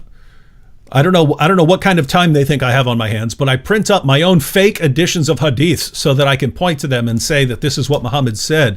And it's just amazing that, a Muslim will hear something from his mom when he's growing up. And then when you show him that his prophet said the exact opposite, he'll stick with what his mom said and accuse you of making it up, even though it's not hard to go on a Muslim website and look up these sources. Interesting stuff. All right. Someone asked, what's the Islamic concept of an apostle? What is an Islamic apostle? If Muhammad's an apostle, is Isa, Jesus, an Islamic apostle as well? I don't know what they mean by apostle. Are you talking about like a messenger? Yeah, he's talking some Quran translations will translate it as apostle, and others will translate it as messenger. Yeah, well, there's no, like, apostle should not really appear as a translation. It should come out as either as a nabi, which means a prophet, or a messenger. Because Muslims, they make a differentiation between a prophet and a messenger, which is very silly too. Because how you can be a messenger but not a prophet? The second you deliver a message from God, that is a prophecy from God. And God himself is the first prophet, because the true prophet is God. He is the one who prophesies about the future, and the rest, they carry the prophecy. So Muslims, they have a very funny understanding that there's a messenger and there's a prophet, and Muhammad is both of them. He's a messenger and he is a prophet in the same time. But here, David, maybe you can ask the Muslims who they are in the crowd, can somebody give us a prophecy of the prophet Muhammad in the Quran? Like what? What about the war between the Romans and the Persians? What do you think of that? If you go in the hadith, I just made a video about it a few days ago. Oh yeah, oh that's cool. It says that this hadith, this verse was revealed after they won, not before. So Muhammad he said that verse after the Roman they won the war. Secondly, if you go and study, let us go first to the hadith. Just let me get the reference. And this is sahih. Okay, let me give you the link. David, maybe you can read it there. Is that okay? I'll give it to you in Skype. Maybe you can open it, and you can read it better than me. So you can have the reference, or for people who can read it. It says clearly there that when the Roman they became victorious, this verse came. Oh, I got it. All right. So, yep, this is Sahih, Jami at-Tirmidhi. Abu Sa'id narrated, on the day of Badr, the Romans had a victory over the Persians. So the believers were pleased with that. Then the following was revealed. The Romans have been defeated, up to his saying, the believers will rejoice with the help of Allah. He said, so the believers were happy with the victory of the Romans over the Persians. So how this can be a prophecy? The verse came after they won the war. How this can be a prophecy? This is stupid. I mean, right? That's what it says. So they won, the Roman they won, and Muhammad, he said the Roman they were victorious. So what is the prophecy? Same time, even if this hadith does not exist, we get them busted, because Muhammad, he used in Arabic the word bada, and the word bada is between 3 to 9, and the final victory, the Roman they lost Jerusalem in 614, and the final victory it was 28 and 29. So Muhammad he got busted either way, either if it is he say that before they won, or if he say that after they won. But imagine after Trump he won, I say, let me give you a prophecy. He won, and the Republican will rejoice. That's funny. He won already. He won a year ago, in the year 2016. So the hadith in front of you is very clear. Same time, there is a question, and no Muslims can answer, why the Muslims will rejoice for the Roman victory. Isn't it the Roman are kuffar? Why they will rejoice for the victory of the Roman? What they have to do with the Roman? So, and by the way, everyone, Christian Prince, as far as I know, this is the main prophecy that Muslims go to. So you're saying that they're the main one they go to when we ask them about a prophecy here, it fails completely. Absolutely, it's stupid in either way, because the years. If you see this hadith here, if we say it's not exist, but they cannot say it's not exist. It's sahih, as you see. So the Roman they were victorious, and then the following verse was revealed. It's very clear. So it's revealed after they've been victorious, not before. Secondly, that in Arabic it says غُلِبَتُ الروم, and then it says وَبَعْدَ غُلِبٍ سَوْفَ يُغْلَبُونَ فِي بِضْعِ سَنِينَ. So they are going to be victorious in the word bida 3 to 9, and the Roman took them a lot longer than what Muhammad he predicted. So either we go that Muhammad he was predicting before, and that will make him look as a false prophet, or we say, as the hadith here, which is sahih supposedly, saying that the verse revealed after the Roman were victorious, and that will destroy all the claim anyway. And it's kind of, Even if we granted everything that Muslims claim about this, if we ignore the hadith you mentioned and so on, and we ignore the time frame that the time frame was not met, even if we ignore all of that and we say, okay, Muhammad predicted this side would win a victory in the future, and they did. It's kind of a really weak prophecy when you've got battles and they're going back and forth. The wars are going back and forth and so on. That would be like me saying, ladies and gentlemen, the Republicans won the presidency, but at some point the Democrats will win the presidency again. And then eventually when the Democrats win, I say, you see there, I'm a prophet, ladies and gentlemen. No one would accept that. And yet this is the one they go to, along with all the other problems. Yeah, this is a war happening for 300 years, and they win and they lose and they win. They lose. This is silly. Mm-hmm. Same time, Muhammad, he claimed that the Roman, they will be the major population of the people of the earth. So okay, well, Muhammad, he made a prophecy about the Roman, and let us see what it is. When Muhammad, he says, and this is in Sahih Muslim, that the Roman, when the judgment did come, they will be the major population of mankind. And this is hadith number 2898a. So تقوم الساعة والروم أكثر الناس. The judgment day will come, and the Roman, they will be the biggest population of mankind. They are the majority. So, but the Roman are gone. Where is the Roman? Do you know where is the Roman, David? Mm-mm. Where is the Roman now? Here we go. This is a false prophecy. Mm-hmm. If one prophecy made by a prophet who claimed to be prophet, that's it. He's a false prophet. Mm-hmm. Yeah, and there are other prophecies that Muhammad made where I just can't figure out how they can possibly come true now. So, for instance, Sahih al-Bukhari 71:16 narrated Abu Huraira, Allah's messenger said, "The hour will not be established till the buttocks of the women of the tribe of Daus move while going around Dhul Khalasa." But that place was destroyed by Muslims a long time ago, so it's never going to happen. The people of the women of that tribe are not going to be marching around this place anymore. And you have passages like that where it doesn't look like they could ever come true unless this tribe makes a comeback and then goes back to its practices and starts walking and rebuilds this place that Muhammad's followers destroyed. Then you got others which, if Muslims really take their prophet's words seriously, they should be going and trying to confirm them. So let me give an example. Sahih al-Bukhari 71:19 narrated Abu Huraira, Allah's messenger said, "Soon the river Euphrates will disclose the treasure of the mountain of gold. So whoever will be present at that time should not take anything of it." So according to Muhammad, there's a mountain of gold below the Euphrates, a giant mountain. So if Muslims think this guy's a real prophet, they should really they should take some metal detectors out and be at the Euphrates and find this giant mountain of gold. They'd be rich forever. Well, as long as you mentioned the Euphrates, do you know where the Euphrates is coming from according to Muhammad? Where's that? It's coming from heaven. When Muhammad, he went to the seventh heaven, he found that the roots of the rivers Sihan and Jihan and Euphrates and the Nile, those are 4 rivers are known. All of them, they are coming from the Jannah. And this is Sahih. This is not this is you can go even to Sahih al-Bukhari, 56110. So just type the word Euphrates in sunnah.com, and you will see the reference. So there is 4 rivers, 2 of them appear and 2 of them underneath.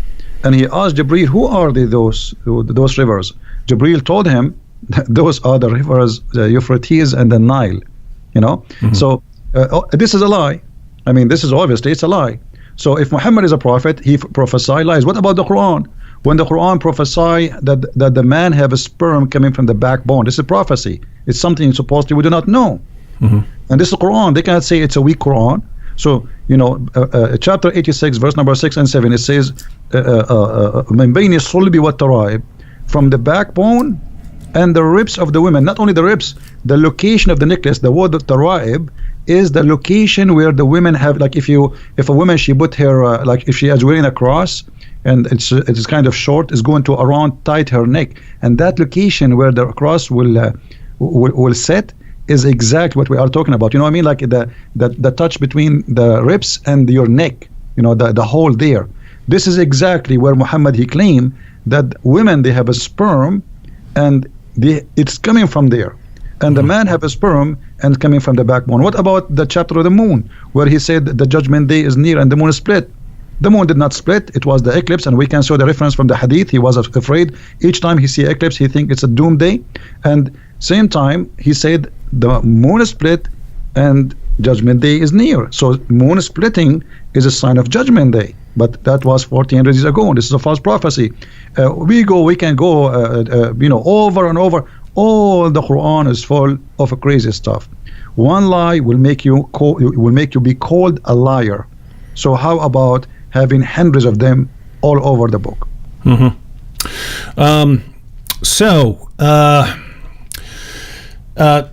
Wanted to bring up something to you because you mentioned it earlier that the Quran is affirming what happened with Jesus in the Christian position. Sam Shamoun and I use a lot what we call the Islamic dilemma that the Quran affirms, and I'm bringing this up because I scrolled past a comment. I could go back and find it, but someone was saying that the position of the Quran is that it's the verse from Surah 2 where it says that it's talking about the Jews, and it says, woe to those who write the book with their own hand and so on.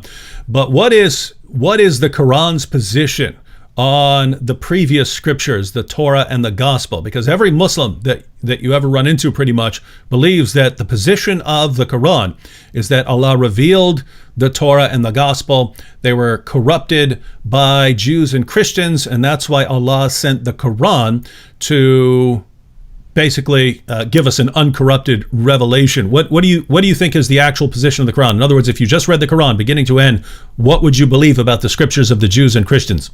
Okay, if we go in the Quran, David, how many times we hear the Quran keep saying the people of the book? A bunch. A lot, right? Okay. So let me ask you, and you know, I there is something I notice about you, that you are very really, I can say you are sharp. You know, you are smart. Can you call me an Arab? Yep. When I'm not? No. You cannot. So can you call me an Indian if I am not? No. So when you call me the people of the book, it's mean they have a book. So how they are called people of the book in the time of Muhammad, and we are called people of the book today, yet we don't have a book according to the Muslims. This is how silly this religion is. It's like saying to you the guy with the car, but he don't have a car. It's like saying to you the guy who have hair, but he don't have a hair. So this is how silly. Same time, the Quran full of verses speaking about the Quran confirming what is with us, and you mentioned, you know, confirming what is with them.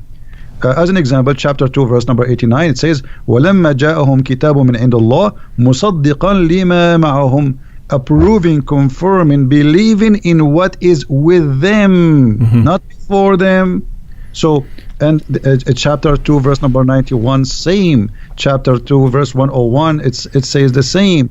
Chapter 2 verse number 213, it says the same. So, you know, all over the Quran we find the same reference, but the Muslims, they cannot find really anything. It says that the Bible is corrupt. You see, the Muslim, they says, the Quran says, يُحَرِّفُونَ الْكَلُمْ عَنْ مَوَاضِعُهُ.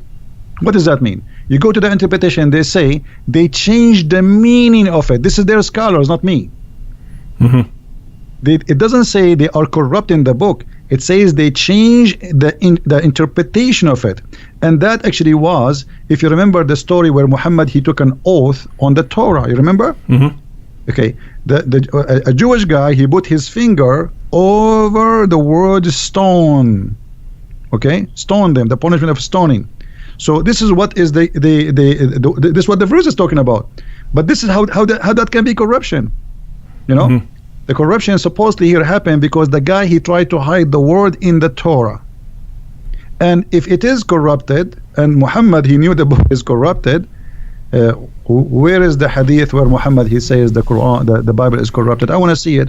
Same time, the Quran never says, what they are claiming to be, and even their scholars don't agree with them.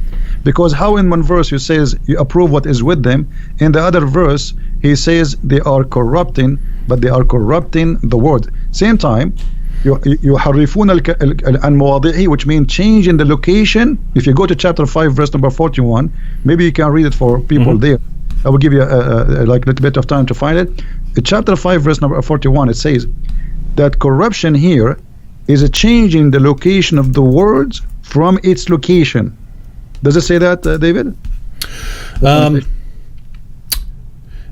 So 541, O Messenger Muhammad, let not those who hurry to fall into disbelief grieve you, of such who say we believe with their mouths, but their hearts have no faith. And of the Jews are men who listen much and eagerly to lies, listen to others who have not come to you.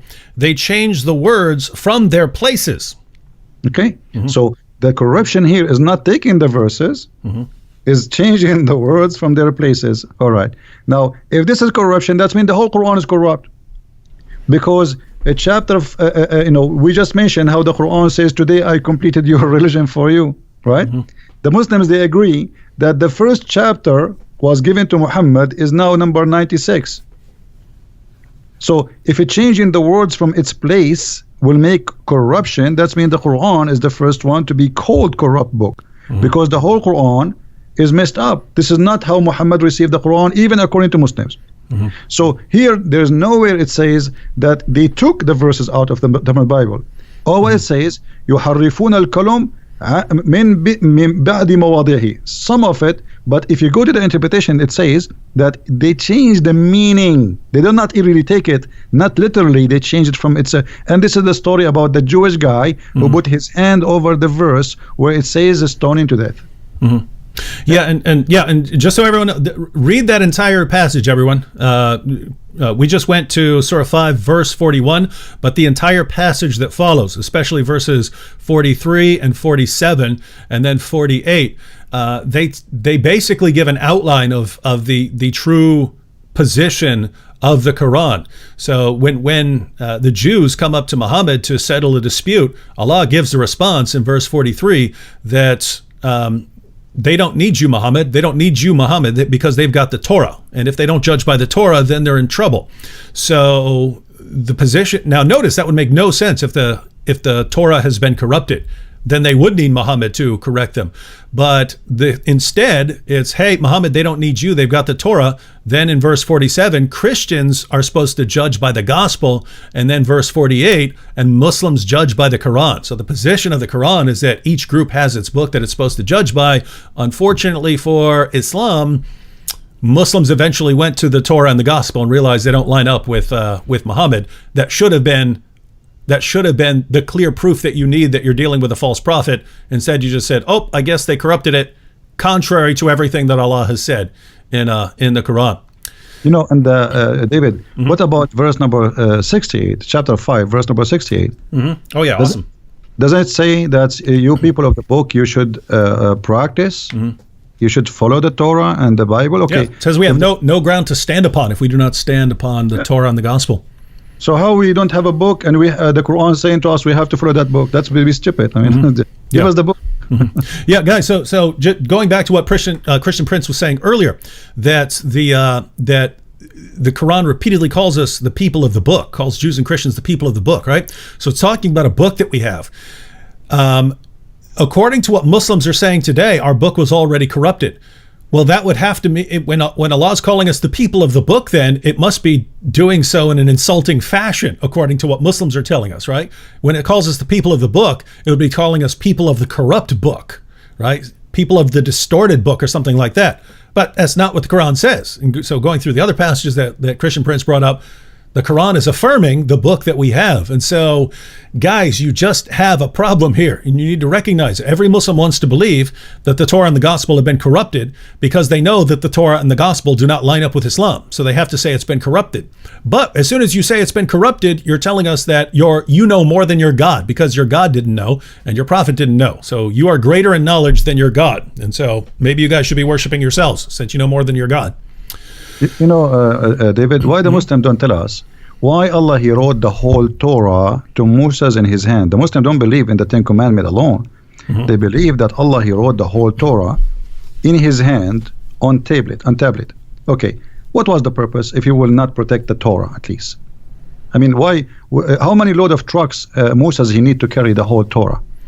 Imagine the whole Torah written in rocks.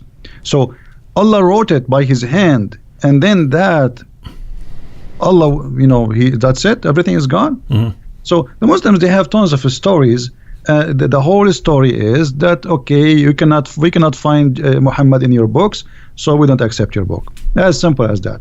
If we put Muhammad there, if you add now, if you print a new Bible, fabricate a new Bible and make Muhammad there, they will, Muslims, all of them, they will accept it. Like as an example, there is a very famous book. The Muslims, the Gospel of Barnabas. Right. Yeah. Okay.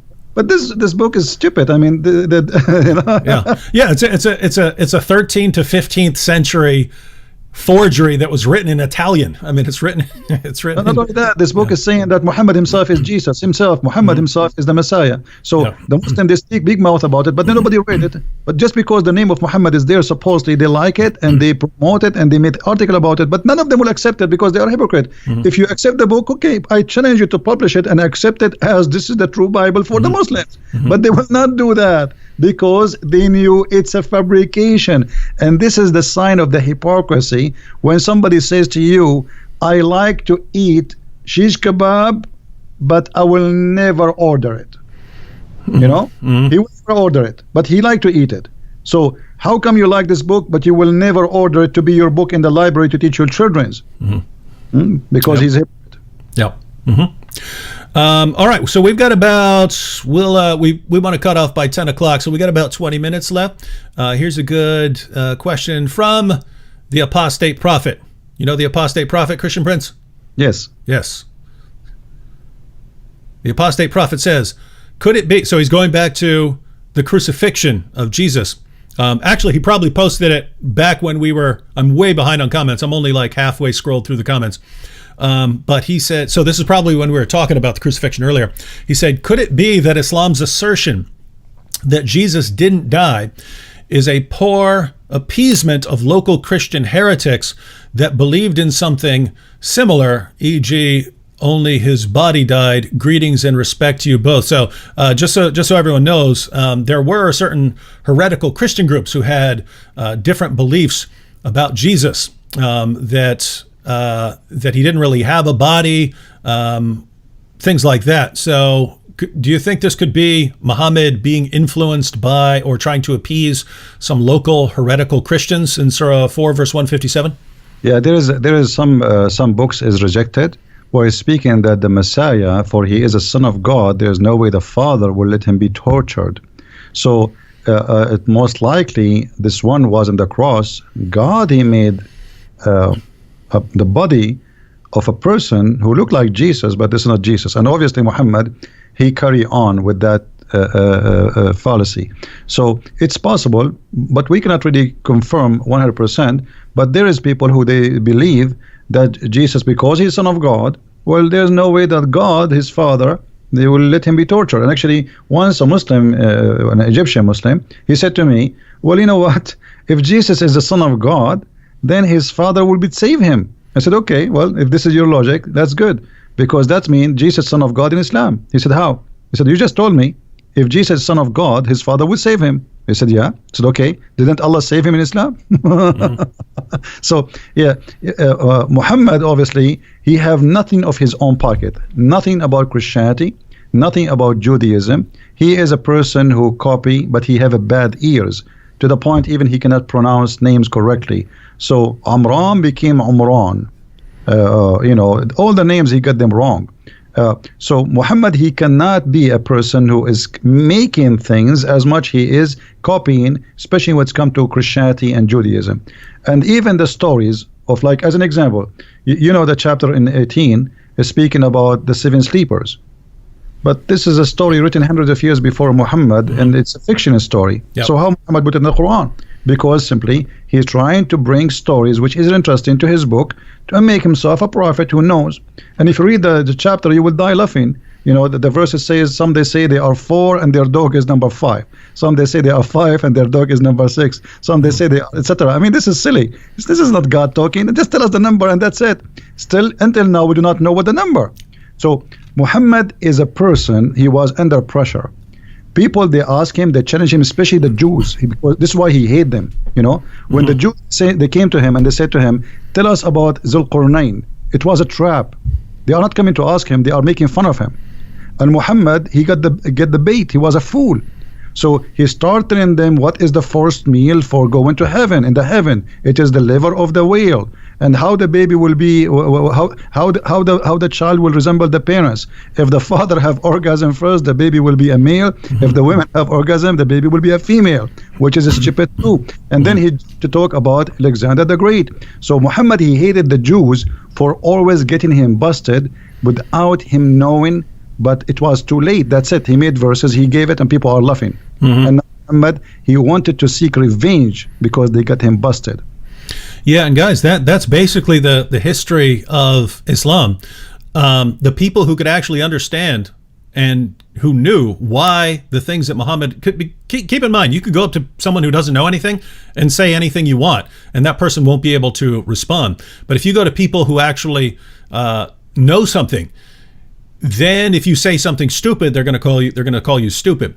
And so Muhammad kept doing this, and people kept pointing out how he's wrong and he doesn't know what he's talking about, and they suddenly become his enemies. But eventually, once Muhammad has a big enough army, then no one's allowed to say anything. No one's allowed to say anything critical of Muhammad's teachings. And so that's what you have in the Muslim world, is it eventually became the position that you're not allowed to criticize or question the things that Muhammad said, no matter how silly and ridiculous they are. But now, guys, we're in a different time period right now. Yeah, there are places in the world where you get in trouble, but here in the West and on the internet, we're allowed to point these things out, and yet the Muslims are still defending some of the silliest things that have ever been said by anyone, and they're defending them as obviously true when they're obviously false. Here's a good question, Christian Prince. So the Muslims said Judas is in the cross, so the Muslims are the true Antichrist. Now, just to be clear, everyone, it's not the Quran that says that Judas was the one who was crucified in the place of Jesus, but that is a very common Muslim belief today. And if you just think about that, right? In Christianity, the innocent Jesus is crucified on behalf of sinful men. And the Muslims of today, a very common belief among Muslims, is that it was actually Judas who was crucified in place of Jesus. So now you've got the guilty sinner Judas being crucified on behalf of the innocent Jesus. It's a complete reversal of the gospel. They completely flip it on its head. Christian Prince, can we say that Islam is an antichrist religion? Well, based in the Bible, absolutely, because the Bible says who is the Antichrist? The one who denied the Father and the Son, right? So based in the Bible, absolutely Islam, but not a person, Islam as a religion, as a cult, it is an Antichrist cult. And Muhammad, in the Hadith, he says, Ana al-Mahi. They ask him, what do you mean? Al-Mahi in Arabic, it's the one who erased. He says, I will erase Judaism and Christianity. So he made his target clear. I'm going to erase it. All right. So by that statement, he will erase what? He will erase the belief that the Messiah, what we believe in him, and he was crucified, and that what he will erase, and that will make him himself an Antichrist too, but not the Antichrist. I don't believe he is the Antichrist. He is Antichrist, yes, but not the Antichrist. At the same time, remember, Muhammad never met Christians. I don't believe Muhammad ever met Christians. He met Nasara. Who is Nasara? You say, I'm a Christian. What not Nasara? Ask any Arab Christian. Tell me how you say you are a Christian in Arabic. He will say Masihi. Masihi, coming from the word Messiah. Not a single Arab Christian he even will accept to call him Nasara, because that will sound like an insult. So for us, that is clear evidence that Muhammad, he met a group who they are Nasara, and I believe Nasara here is coming from the word, from the Hebrew, where the Nazarite, which is not the Nazarite from the city, the Nazarene, which is the in Hebrew like the one who is poor in the understanding, not poor in the money. So the Christian, they call such a group Nasara, for they are poor in the understanding of the Bible, and they were rejected, and this is why they all exist in the Arabian Peninsula. They run away because they rejected from the Christian community. They went to a land where Roman are not exist, and they have no authority. So let's make it clear, at that time, obviously, those Nasara, they were not welcome in the land or the territory of the Roman. This is why the same for the Jews. Why the Jews are there? Because the Jews are not welcome between the Roman, especially after what happened in 614, where the Jews took the side with the Persian, and even before that. So the Jews, they run away for their life. They went to the Arabian Peninsula, and the same as the Nasara, because in that territory the Roman have no authority. It's just a desert. There's nobody live there. And this is what Muhammad met. He met Jews and he met Nasara. He did not meet the Christians. Yeah, so guys, try and research a little bit about the historical background there. I think it might clear up some of the things Muhammad said and some of the positions that Muslims hold today. This is kind of a two-part question here, but it's a good topic. So the question is, did Muhammad have a problem with anyone leaving him? And the second part is it because his parents left him when they died? So, Christian Prince, did Muhammad have a problem with people leaving him, leaving his religion? Well, yeah, Muhammad, he says that the one who changed his religion, kill him, and Muhammad, I don't think Muhammad, we do not know really the real fathers or parents of Muhammad. All the stories about Muhammad, like as an example, what is the name of the father of Muhammad? Abdullah, right? Okay, how his name is Abdullah, but he don't believe in Allah? I mean, this is stupid, right? So how they call him Abdullah, but their family, his family, they don't believe in Abdullah. If you go and read all the names of the family of Muhammad, you will see Abdul Muttalib, Abdul Uzza, Abdu Manat. So all of them, they are worshipping idols. So why the father of Muhammad was called Abdullah? And yet they say to us, you don't believe in Allah. So that is silly. And Muhammad, if you have my books, you will see that Muhammad was born 4 years after his father's death. Okay, how he can be his son? This is why the Shafi'i, the Hanbali, the Maliki, they have different opinion about how a woman, she can deliver a child after the death of her husband. They go from between 2 years up to 7 to 10. Imagine a Muslim woman, they went in the Islamic sect. There's 4 Islamic major sect. A woman, she can be delivering a baby after her husband's death up to 10 years. That's madness. And then if we go and read, we will find that the father of Muhammad, he was paid for sex.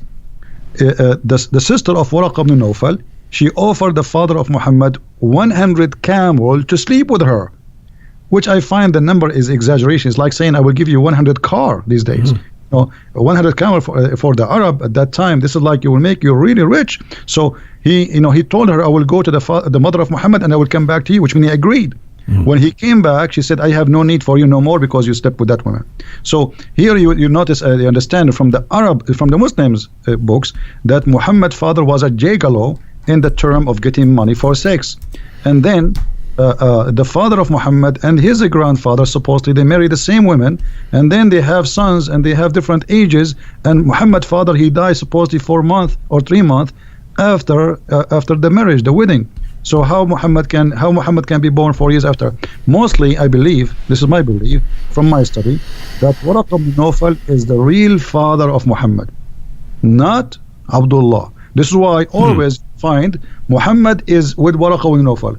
When Waraq ibn Nawfal, if you remember the hadith, it says when Waraq ibn Nawfal he died, what Muhammad tried to do?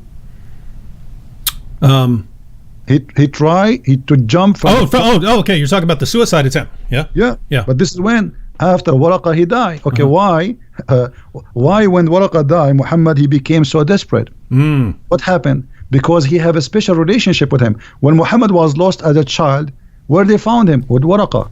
When Muhammad lost in the desert, where they found him? With Waraqa. Waraqa is everywhere in the life of Muhammad. So when Waraqa he died, according to the hadith in Sahih al-Bukhari, and this is Sahih, they cannot say it's a lie, it says that the inspiration of Allah paused. Allah will not send Quran no more. And Muhammad became so sad, and he decided to jump from the top of the mountain, and he tried to do that many times. And each time he go to the top of the mountain, Jibreel, he appeared to him and he says, don't do it, for sure you are a prophet of Allah. So This is what is written in Sahih Bukhari, hadith number 6982. But why Waraqa is all over, and why Waraqa, even Waraqa is the one who told him what is the name of the angel who met him, right? When he squeezed him. Okay, how Waraqa he knew? I mean, he did not even see him. And why Khadija, she took him to Waraqa? So Waraqa is all over the life of Muhammad. There is two people, they made Muhammad a prophet: Khadija money and Waraqa. All right. This one's about Lot, and we'll probably take one or two more real quick after this. But this one is about Lot, and she says, "Can you explain how Lot became a prophet in Islam, and why did Muhammad think that Lot was a prophet?" And guys, if you don't know why this is important, in the Bible you have the story of Lot. Lot and Abraham separate.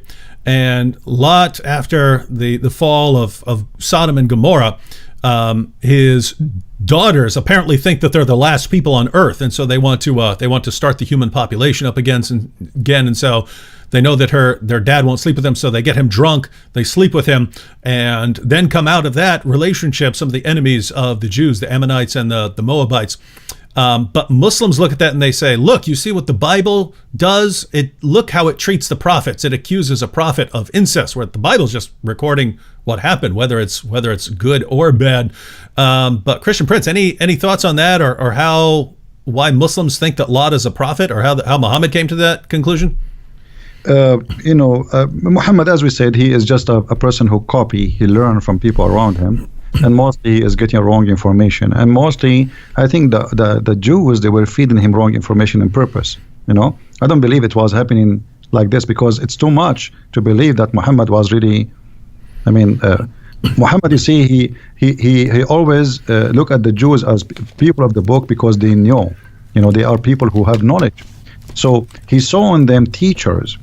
But the Jews, because he came to them claiming to be a prophet. Muhammad did not come to them just to live. He came to them after supposedly he ran away from Mecca. So now they knew that this guy, he claimed to be a prophet from supposedly Allah. So the Jews, they feeded him false information just to make fun of him. And Muhammad, he got the bait. Always Muhammad, he is a victim of the Jews. They did not harm him physically, but they did harm him mentally, and did harm his belief. They made fun of him. So about incest, well, the Quran speak that in chapter 5 verse number 27, if you go and read the interpretation, that the daughters of Adam, Allah, when he made the wife of Adam, Eve, have children, each time she gave birth to a twin, a male and a female. And Adam, he married the male from this twin to the other female from the other twin. But what happened, that the two male, now they want to marry one sister. Why? Because one of them, she have a cross eyes, or she don't look good. So Allah told them, okay, make a sacrifice, and whatever sacrifice, the one I accept his sacrifice is the one who can take that female. So if the Muslims are against incest, then they should not accept that verse. Now, if we go in the different verse, and this is very important, if you go in the Quran, in chapter 25, verse number 54, 52, let me remember. 54, yeah, 25, 54. It says, وَهُوَ الَّذِي خَلَقَ مِنَ الْمَاءِ بَشَرًا فَجَعَلَهُ نَسَبًا وَصِهْرًا. If you go to Al-Qurtubi, it says that a Muslim man, he can have sex with his daughter if she is a daughter from adultery. This is Islam today and before. So this is, you see, in the Bible is speaking about a story of two girls, because they don't want to be without children, and they are afraid they will disappear from the universe. No men left. They did that. The Bible did not approve what they did. The Bible report. Here we have religion, and we have scholars saying, if you have a daughter from a girlfriend from adultery, the mother and the daughter are lawful for you. And by the way, I challenge any Muslim, you see, here we go in front of you, David, Mimi Hijab and his nurse Ali Dawa, all those kids. If anyone dare to say to me that I just told a lie, I am willing to come down here to your show, and we will open the screen and we will read together in front of them from the most official government website of the Kingdom of Saudi Arabia, and I challenge them to say I am lying. This is Quran, and this is the interpretation of the Muslim scholars and the Islamic sect. And not only that, they say it is according to the most accurate of scholars in the religion, that because she is not his daughter from marriage, she is not forbidden for him to have sex with the daughter and her mother. And here we go. I'm willing to take a challenge anytime. If any Muslim want to accuse me of a lie that Islam allowed you. And by the way, I didn't say, remember, David, I did not say Islam allowed you to have sex with your daughter from marriage. No. Quran says you cannot have sex with your daughter from marriage. But if she is not from marriage, you can have sex with her. All right, so you Muslims, you heard that challenge. If you want to challenge Christian Prince here, I'd be happy to moderate that discussion, and we can put the sources up on the screen here. All right, we want to close out after this one. We don't want to close out just talking about Islam, because, I mean, man, when we hear about the things that Muhammad said and the things in the Quran, just want to go take a bath. So we want to conclude on a more positive note here. Christian Prince. So Tippy Bear here says, ask Christian Prince to show that Paul is a prophet in Islam. Now, for those of you who are new to all of this, Muslims like to blame the Apostle Paul for corrupting Christianity. And there's a reason for that, right? They didn't just say, oh, Paul is an especially evil dude one day or something like that. It's basically they're forced into it, right? Because they know that their book affirms that Jesus spoke the truth and that Jesus' original followers were devout Muslims. And yet they know that Christianity doesn't teach what Islam taught. Christianity teaches that Jesus is the divine Son who died on the cross for sins and rose from the dead. So they have to blame someone for corrupting Christianity. And a Muslim who doesn't know anything at all will point to like the Council of Nicaea and stuff and say, oh, that's where Christianity was corrupted. But they got a problem, because we can trace all of the core Christian doctrines back to the 1st century. And so we know that these doctrines were there in the 1st century. If the doctrines were there in the 1st century, then as a Muslim, if you want to say that Christianity was corrupted, you have to say that Christianity was corrupted in the 1st century. So you have to blame someone. But you can't blame Jesus. He's a devout Muslim prophet. You can't blame his followers. They're devout Muslims. So you need someone who wasn't Jesus and wasn't one of his original followers, who was also powerful enough to somehow corrupt all of Christianity. And the only person they've been able to come up with is the Apostle Paul. And so Muslims today love to blame the Apostle Paul. And if you listen to what Muslims say, they make him sound more powerful than Allah with the way this guy comes in there and corrupts it. Because Allah in the Quran is saying things like he's going to protect Jesus' followers until the day of resurrection.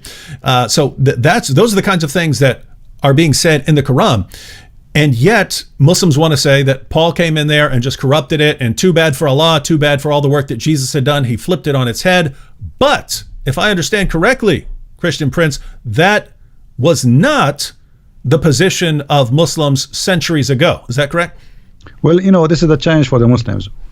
It looked like the Muslims, Zakir Naik, Brother Titter, I told you that the one who collapsed the Bible, it is named Paul. And Paul, he is the one who fabricated the Bible. Now, okay, Zakir Naik, can you show us reference where Paul, he corrupted the Bible? They did that. Can you show us the reference where it says that Paul is the one who corrupted the Bible? So Muslims, they are copy-paste people. They don't have any knowledge. I am saying to you Muslims, look like you are a lot smarter than your prophet, because your prophet, he have no idea about Paul. He never said such a thing. Ibn Kathir, he says, if you go to chapter 36 in the Quran, you will see in verse number 14, it says, we sent to them, إِذْ أَرْسَلْنَا إِلَيْهِمْ إِثْنَيْنِ فَكَذَّبُوهُمَا, we sent to them 2 messengers, and then we sent the 3rd to string them. If you go to Ibn Kathir, you will see Ibn Kathir, not Christian Prince, saying that the 3rd is Paul. So Ibn Kathir, he must be Christian. He must be working for us. Maybe we paid him. Look like Zakir Naik and Didat are smart, and Ibn Kathir is a donkey. So obviously here there is some kind of copy-paste agenda, and nobody want to read. They heard Zakir Naik saying that, they heard Didat saying that, and we copy and we throw it.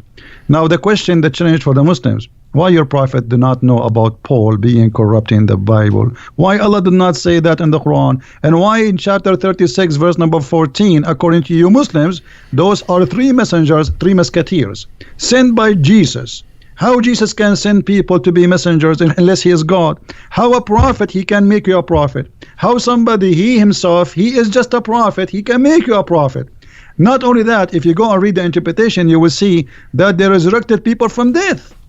Those three, Paul and John, Johanna, and Peter, they resurrected people from death. And the most strong one of them is Paul. Because look like Paul, for Muhammad, he have a black belt. So he is the most strong one, according to Ibn Kathir and the biggest scholars. But Paul is the enemy of Allah, according to the Abduls, who have no idea what they are talking about. So my friend, Muslims are the same as somebody, his wife is a cheater on him. He is the last one to know. Don't learn Islam from a Muslim. They do not know. They don't speak the language, and even the one who speak the language, he lie in order to protect, as Mimi Hijabi did. Now, that is interesting that the earlier generation of Muslims, earlier generations of Muslims and Muslim commentators, it's almost like they had more respect for the Quran than Muslims today, because, you know, if you look at what the Quran says, that Allah protected the true followers of Jesus until they became victorious over those who rejected Jesus. Well, the people who became victorious in Christianity were people who believed in the Apostle Paul. They believed in the Gospels that we have. They believed in the letters of Paul. So according to the Quran, those are the true followers of Jesus. Again, Allah said that he was going to protect the Christians, Jesus followers, until the day of resurrection, when your average Muslim believes that Paul immediately came in there and undid all the work that Jesus had done, and Allah couldn't stop him. And so it's just the earlier generations of Muslims wanted to say, no, Paul was someone who was sent by Jesus. They had to believe that, because otherwise they're accusing Paul of being more powerful than Allah, and they didn't want to do that. Muslims today, nope, they want to deify Paul. In other words, you've got Muhammad here, right? You've got Muhammad, and Muhammad is a slave of Allah. So there's Muhammad and then there's Allah. But then, according to Muslims today, the Apostle Paul came in there and he just overpowered Allah. So the Apostle Paul's more powerful than Allah, but Paul calls himself a mere bondservant of the Lord Jesus Christ. So, according to Muslims today, you've got Muhammad, but Allah is more powerful than him, but Paul's more powerful than Allah, and Paul is a mere bondservant of the Lord Jesus Christ. My Muslim friends, whom should you be listening to? Muhammad? Allah? No, of course you should be turning to the Lord Jesus Christ. All right, Christian Prince, we want to close out, but any last words you have for the Muslims who are watching? I feel sorry for them, and you are following a false god. You do not know where the sun set. You do not know how the day and the night they work. You do not know how the baby is made. You know nothing. I feel sorry for you. And thank you, David, for having me. I really appreciate you inviting me here. It was a pleasure to speak to you. This is the first time we have a conversation, and I was honored to be in your program, and thank you very much, and God bless you, and God bless your family, and we pray for them. Thank you. And I like what you said there, Christian Prince, that we feel sorry for some of these people. I don't hate Muslims. But we feel bad for you, right? You've been misled all your lives. You've been fed false information all your lives. And so we're here because we're trying to help you. We've dedicated our lives to trying to help you, because you've been manipulated and brainwashed all your life into believing things that are obvious nonsense. And then someone like Christian Prince comes along and he tries to show you, guys, you've been lied to all your life. I want you to know the truth. I want you to spend eternity with the Lord Jesus Christ. And you hate him for it. Why would you hate someone who spends his life trying to help you guys? All right, so thanks to Christian Prince for joining us, and people are already asking in the chat when we will do something like this again. But now we're in contact, so maybe we'll pick some specific topic for next time when we could get together and discuss a topic. Or if a Muslim wants to have a discussion with Christian Prince, again, I'd be happy to moderate. But everyone, again, be sure to hit that like button. and you have the links to Christian Prince's his channel, his Facebook page, and his Patreon. So again, before you leave, go ahead and click that Patreon link and support him for $5, $10 a month, something like that. Some of you have awesome jobs and stuff like this, and you could support him with $100 a month or something like that. But again, as someone who knows how much work goes into really putting out lots of content on Islam and buying the resources and having good equipment, there's a lot of costs associated just with doing stuff on YouTube and Facebook and stuff like that. So if you want to see Christian Prince continue doing his work and doing more in the future, be sure to support him. Other than that, I'll see you all again next time. Be sure to subscribe to our channels if you're not subscribed, and God bless everyone.